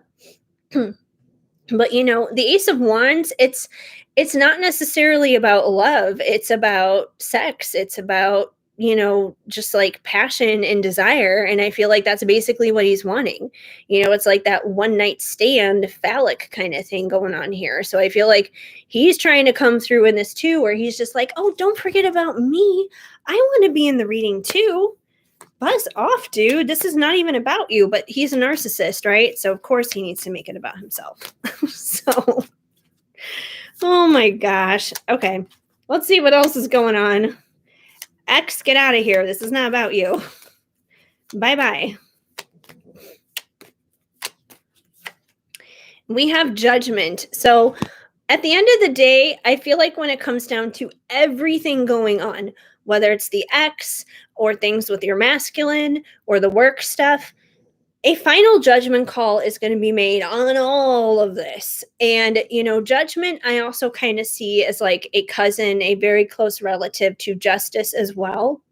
So I do feel like justice is going to be served. So if you're not being treated well at work, that wrong is going to be made right, and that's going to end.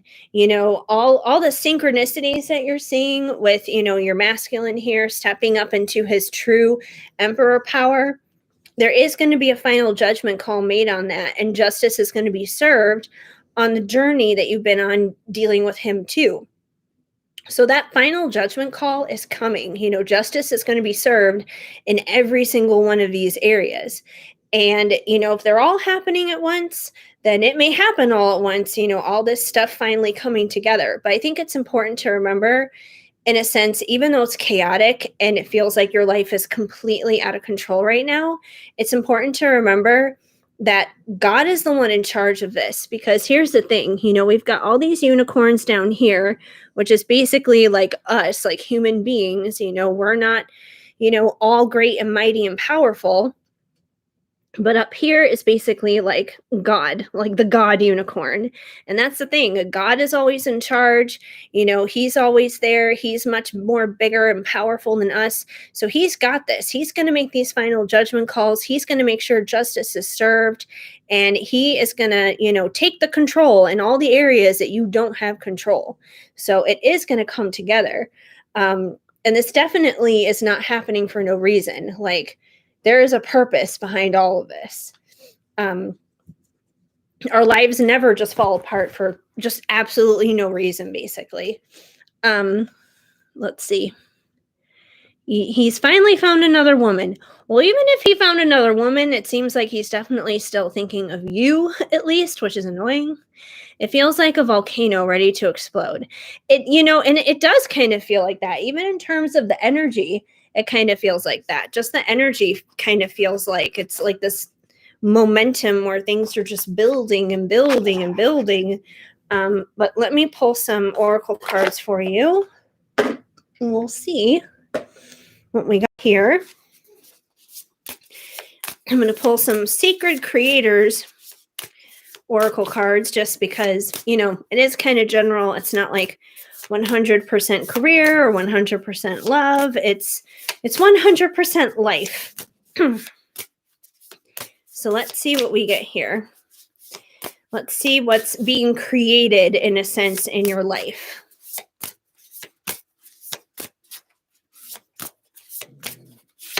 We have Creator Air. So, which is funny because that just makes me think of like air signs, which would technically be me, haha, Libra. So I don't know, maybe you need to surround yourself with some air signs. Hey, maybe you need to surround yourself with some air signs or whatever. But, air signs, we're also very much about like our thoughts, basically, like being all up in our heads. So I think it's really important to pay attention to your thoughts right now, to really think about what you're thinking about, because whatever it is that we think about, we are creating our life through our thoughts. We are creating our life through that. So, what we think is eventually what we feel. What we feel is eventually what we speak out with our words. Our words become our our actions, and our actions become our character, and so on and so forth. So I think it's really important to think about what you're thinking about, especially during this time of upheaval, especially when it seems like everything's just been flipped upside down for you. um Try and keep your thoughts clean, in a sense, like clean in the sense of, not going to a place of defeat and sabotage and worry and fear and that kind of stuff, because all of that isn't going to help what you're already in. So it's really important to keep your thoughts healthy and strong during this time. So, create healthy thoughts. That's, a really good thing, because it's kind of like your entire life can be falling apart all around you. Things can be a total mess, but you can still have peace within. That's totally possible. There could be a total storm brewing all around you. Everything could be falling apart, but you yourself internally can keep your peace, and nobody can steal that for you. Nobody, like no one in the world can take your own peace away from you. The only person who can ultimately do that in the end is you, if you freely give it away. But you don't have to give it away. You don't have to give your peace away. So you can choose to stay peaceful in the storm. But choosing to do so, it doesn't come out of our emotions. It comes out of a conscious decision. It comes out of a conscious decision in our thoughts, in our mind, to be just like, nope, I'm not going to let this steal my peace. I'm not going to let this steal my joy. I am going to live my best life anyway, even though I don't understand all this stuff that's going on around me, but I'm going to live my best life anyways. I'm going to have a good day. I'm not going to let this ruin it for me. We also have celebrate your wins. So I feel like it's important for you right now to remember the good stuff, to remember, your blessings, to remember the things that have already happened for you that are good things. It's a reminder to basically stay thankful, to stay grateful, because an attitude of gratitude is going to go a long way. It's definitely going to assist you, and it's going to aid you in getting through these hardships right now, and getting through the unknown, and getting through the challenges. And even if you can't find a lot of wins that you're experiencing right now, even experience the little ones, even if they're super small and super tiny. Just, even celebrate those, and celebrate ones that have already happened in the past. Because a lot of the times when we remember what we've already been carried through and what we've already been delivered through, it'll give us the energy and the strength to keep going through the things that we're currently experiencing right now. So that's definitely helpful. Hi, Deepa. Just out of curiosity, did you order a tall Venti or Grande through PayPal or Venmo? Just so you know, I'm doing paid readings only. So I'm not doing free readings, and since I don't have super chats, I take my payments through PayPal and Venmo. So all those questions, or all those the questions to those answers, all that information should be in the description. So if you want to order a reading, you can do it through there. So PayPal, okay. I haven't checked PayPal. I'm working on Jessica's question right now, but I am probably wrapping it up here soon, though. So I was going to make Jessica the last question, because I've already been on here for like 3 hours. But if you have already sent your payment, I will take your question. Okay, continuing on with you, Jessica. Let's see what else we have here that you need to know. We also have, what do you really want? So I feel like this is a good time for you right now, when you're going through the chaos, when you're going through the insanity right now, to ask yourself, what is it that you really want? Because usually when we're going through stuff like that, it can be really eye-opening to us as to like what serves us and what is good for us and what's not. Like if you're struggling in work, for example, ask yourself, what do you really want in work? If working with toxic people isn't working for you, what does work for you? What do you want? How can you change this? How can you make this better? What can you do on your end to change this and improve this situation, basically? So it doesn't matter whether it's the work thing or the masculine thing or anything else. Ask yourself what you really want when you're going through this. And if you ask yourself that and you get really honest with yourself, you may figure out what it is that you want, and it may help, kind of lead you and guide you and navigate you through the chaos that you're currently experiencing.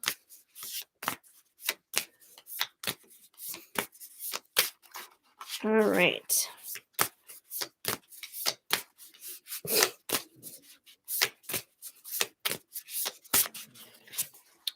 And we have the edge of evolution feels messy. I feel like this totally makes sense for you because things are messy for you right now. Everything's chaotic, everything's loopy, everything is totally weird. You don't know up from down anymore. So, yeah, it's messy. But like I said, you are going through an evolution right now. You're going through a massive change in your life right now. It's a huge upheaval because it's like a huge life upgrade, is basically what it comes down to. It's like you are the definition of the caterpillar turning into the butterfly. And that's not easy, that's not an easy transition. Nobody sees all the pain and torture that the caterpillar goes through when it is in that cocoon. Basically, a caterpillar melts itself into total liquid when it's inside that cocoon. That's painful and it's disgusting. But when it comes out, it emerges as this beautiful and gorgeous butterfly. So I do feel like your entire life is basically kind of going in that direction right now, where you're in the middle of a metamorphosis, is really what it comes down to. Let's see what else we need to know. What else is going on here?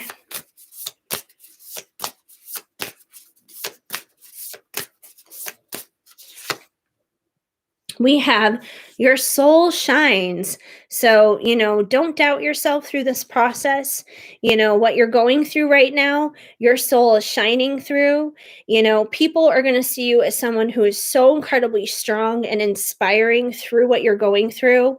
And with what you're going through, you're going to be able to inspire and encourage and support and uplift others through your experiences. So you're going through this not just for yourself, but to also kind of pave a path for other people, whether it's in work or whether it's in love, whether it's personally, professionally, whatever it is, you're helping pave a path for others as well, because you're someone who is ultimately meant to shine and guide and lead others based through your own experiences and based through your own life. So you're not going through this, and not just for you, but for other people as well, because other people, look up to you and see you as somebody who, has it going on. Even if you don't feel like you have it going on, you do, because you shine.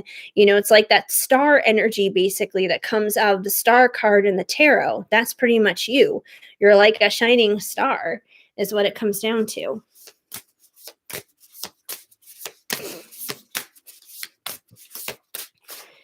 Let's see what else we have here. And we have befriend the word polarize. So I feel like what you're going through right now is a very polarizing situation. So it obviously feels awkward. It feels uncomfortable. It's not fun. But I feel like God is kind of asking you right now to get comfortable with being uncomfortable, which is why it's like befriend the word polarize. Because I feel like he's saying, this isn't going to change overnight. Like, the situation isn't going to just like stop overnight. This is going to take some time. It's going to be a process. So if it's going to be a process, you need to get comfortable in the uncomfortable for the time being, but it's definitely going to be worthwhile when you get on the other side of this. Let me get one more for you. We'll wrap it up. And then I'll check on PayPal here.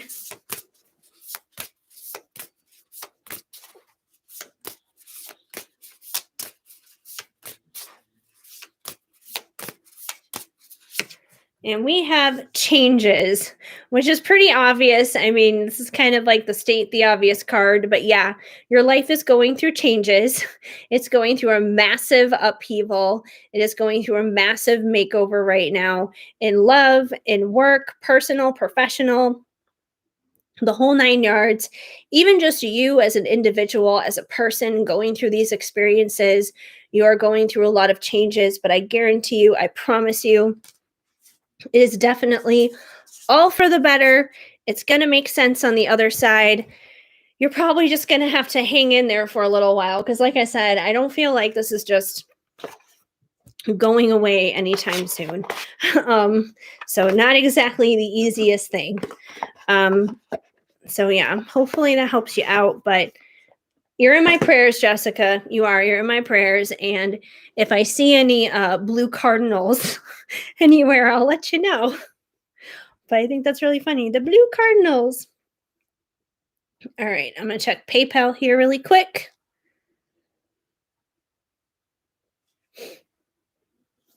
All righty. Refreshing. Okay. Deepa, I haven't gotten anything from you yet on PayPal. So if you wanted me to answer your question, I can, but like I said, I've been on here for 3 hours now. So I'm definitely gonna need a PayPal payment on that. Because yeah, I'm pretty tired. I'm pretty spent. I'm like pretty much ready to call it a night. Thanks, girl. I appreciate it. Hope you have a good night, sweet dreams. You too. Feel better and no crazy dreams. That's for sure. And let me know if you have another dream about another new animal species, any blue cardinals. So yeah, but let me just. Oh wait, wrong app. Now I was about to log into my banking app. That's not what I wanted. I'm just double checking everything here with Venmo and everything here with PayPal before signing off because I am tired. I'm tired, you guys. Okay. Well, Deepa, if you're there, I don't know if you're there or not. I haven't gotten anything from you on PayPal because, like I said, it's got to be an energy exchange here, and I've been running here for 3 hours and 5 minutes. So yeah, like I'm willing to answer the question, but like I said, there's got to be something here through PayPal or Venmo, and I haven't. Like I'm refreshing it right now, and I'm not seeing anything.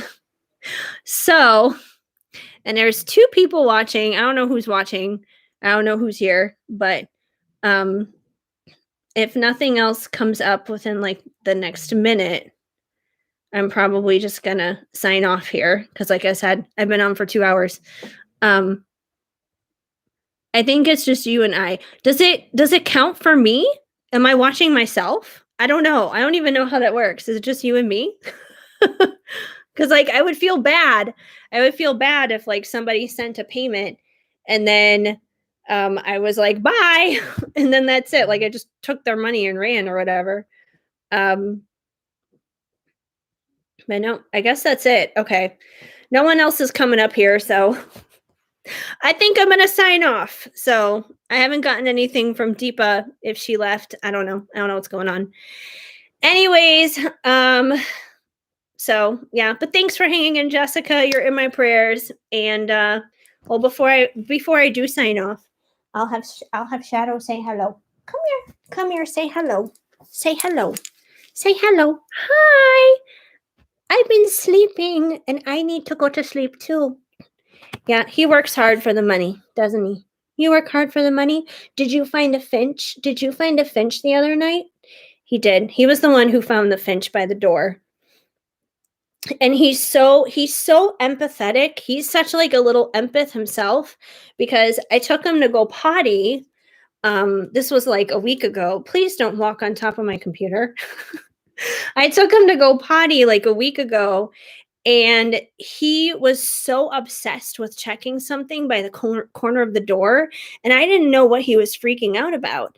And I looked down there, and there was a little tiny animal, and I couldn't see because it was so dark. So I took my phone and I shone the flashlight on it, and it was a little tiny finch, and it was just like huddled up there in the corner because it was so cold. It didn't know what to do, so we brought it inside and we like kept it in like this little box overnight and everything. And he didn't look injured. He looked fine. He looked okay. And Shadow was just like obsessed with this little bird. He like would not leave him alone. He was like absolutely insane over him. And even though I have my own birds here, he doesn't care what's happening with the parakeets. He doesn't care about my birds. He was just obsessed with this finch. And now we know why, because we took him to the wildlife rescue and he passed away from salmonella. And I feel like this one, he knew there was something wrong. Didn't you? You're like a little empath. Yeah. Okay. I think we're going to sign off now. You can go over here and go lay down. So you would catch birds all the time on your farm. Yeah. Well, obviously it's very, very cold here right now. So birds should not be anywhere out and about. I can't believe I'm still here, to be perfectly honest. It is February 22nd and I'm still here. So it's so crazy. I don't know when I'm going to go back to LA. We'll see. Who knows? Still trying to figure everything out. But yeah, anyways, so thanks for hanging, Jessica, and you're in my prayers, and I hope things go well. I'm officially going to sign off now, but I will be back on Friday as usual. So take it easy and have a good week. Mwah. I'll see you around in the group on Facebook otherwise. So good night.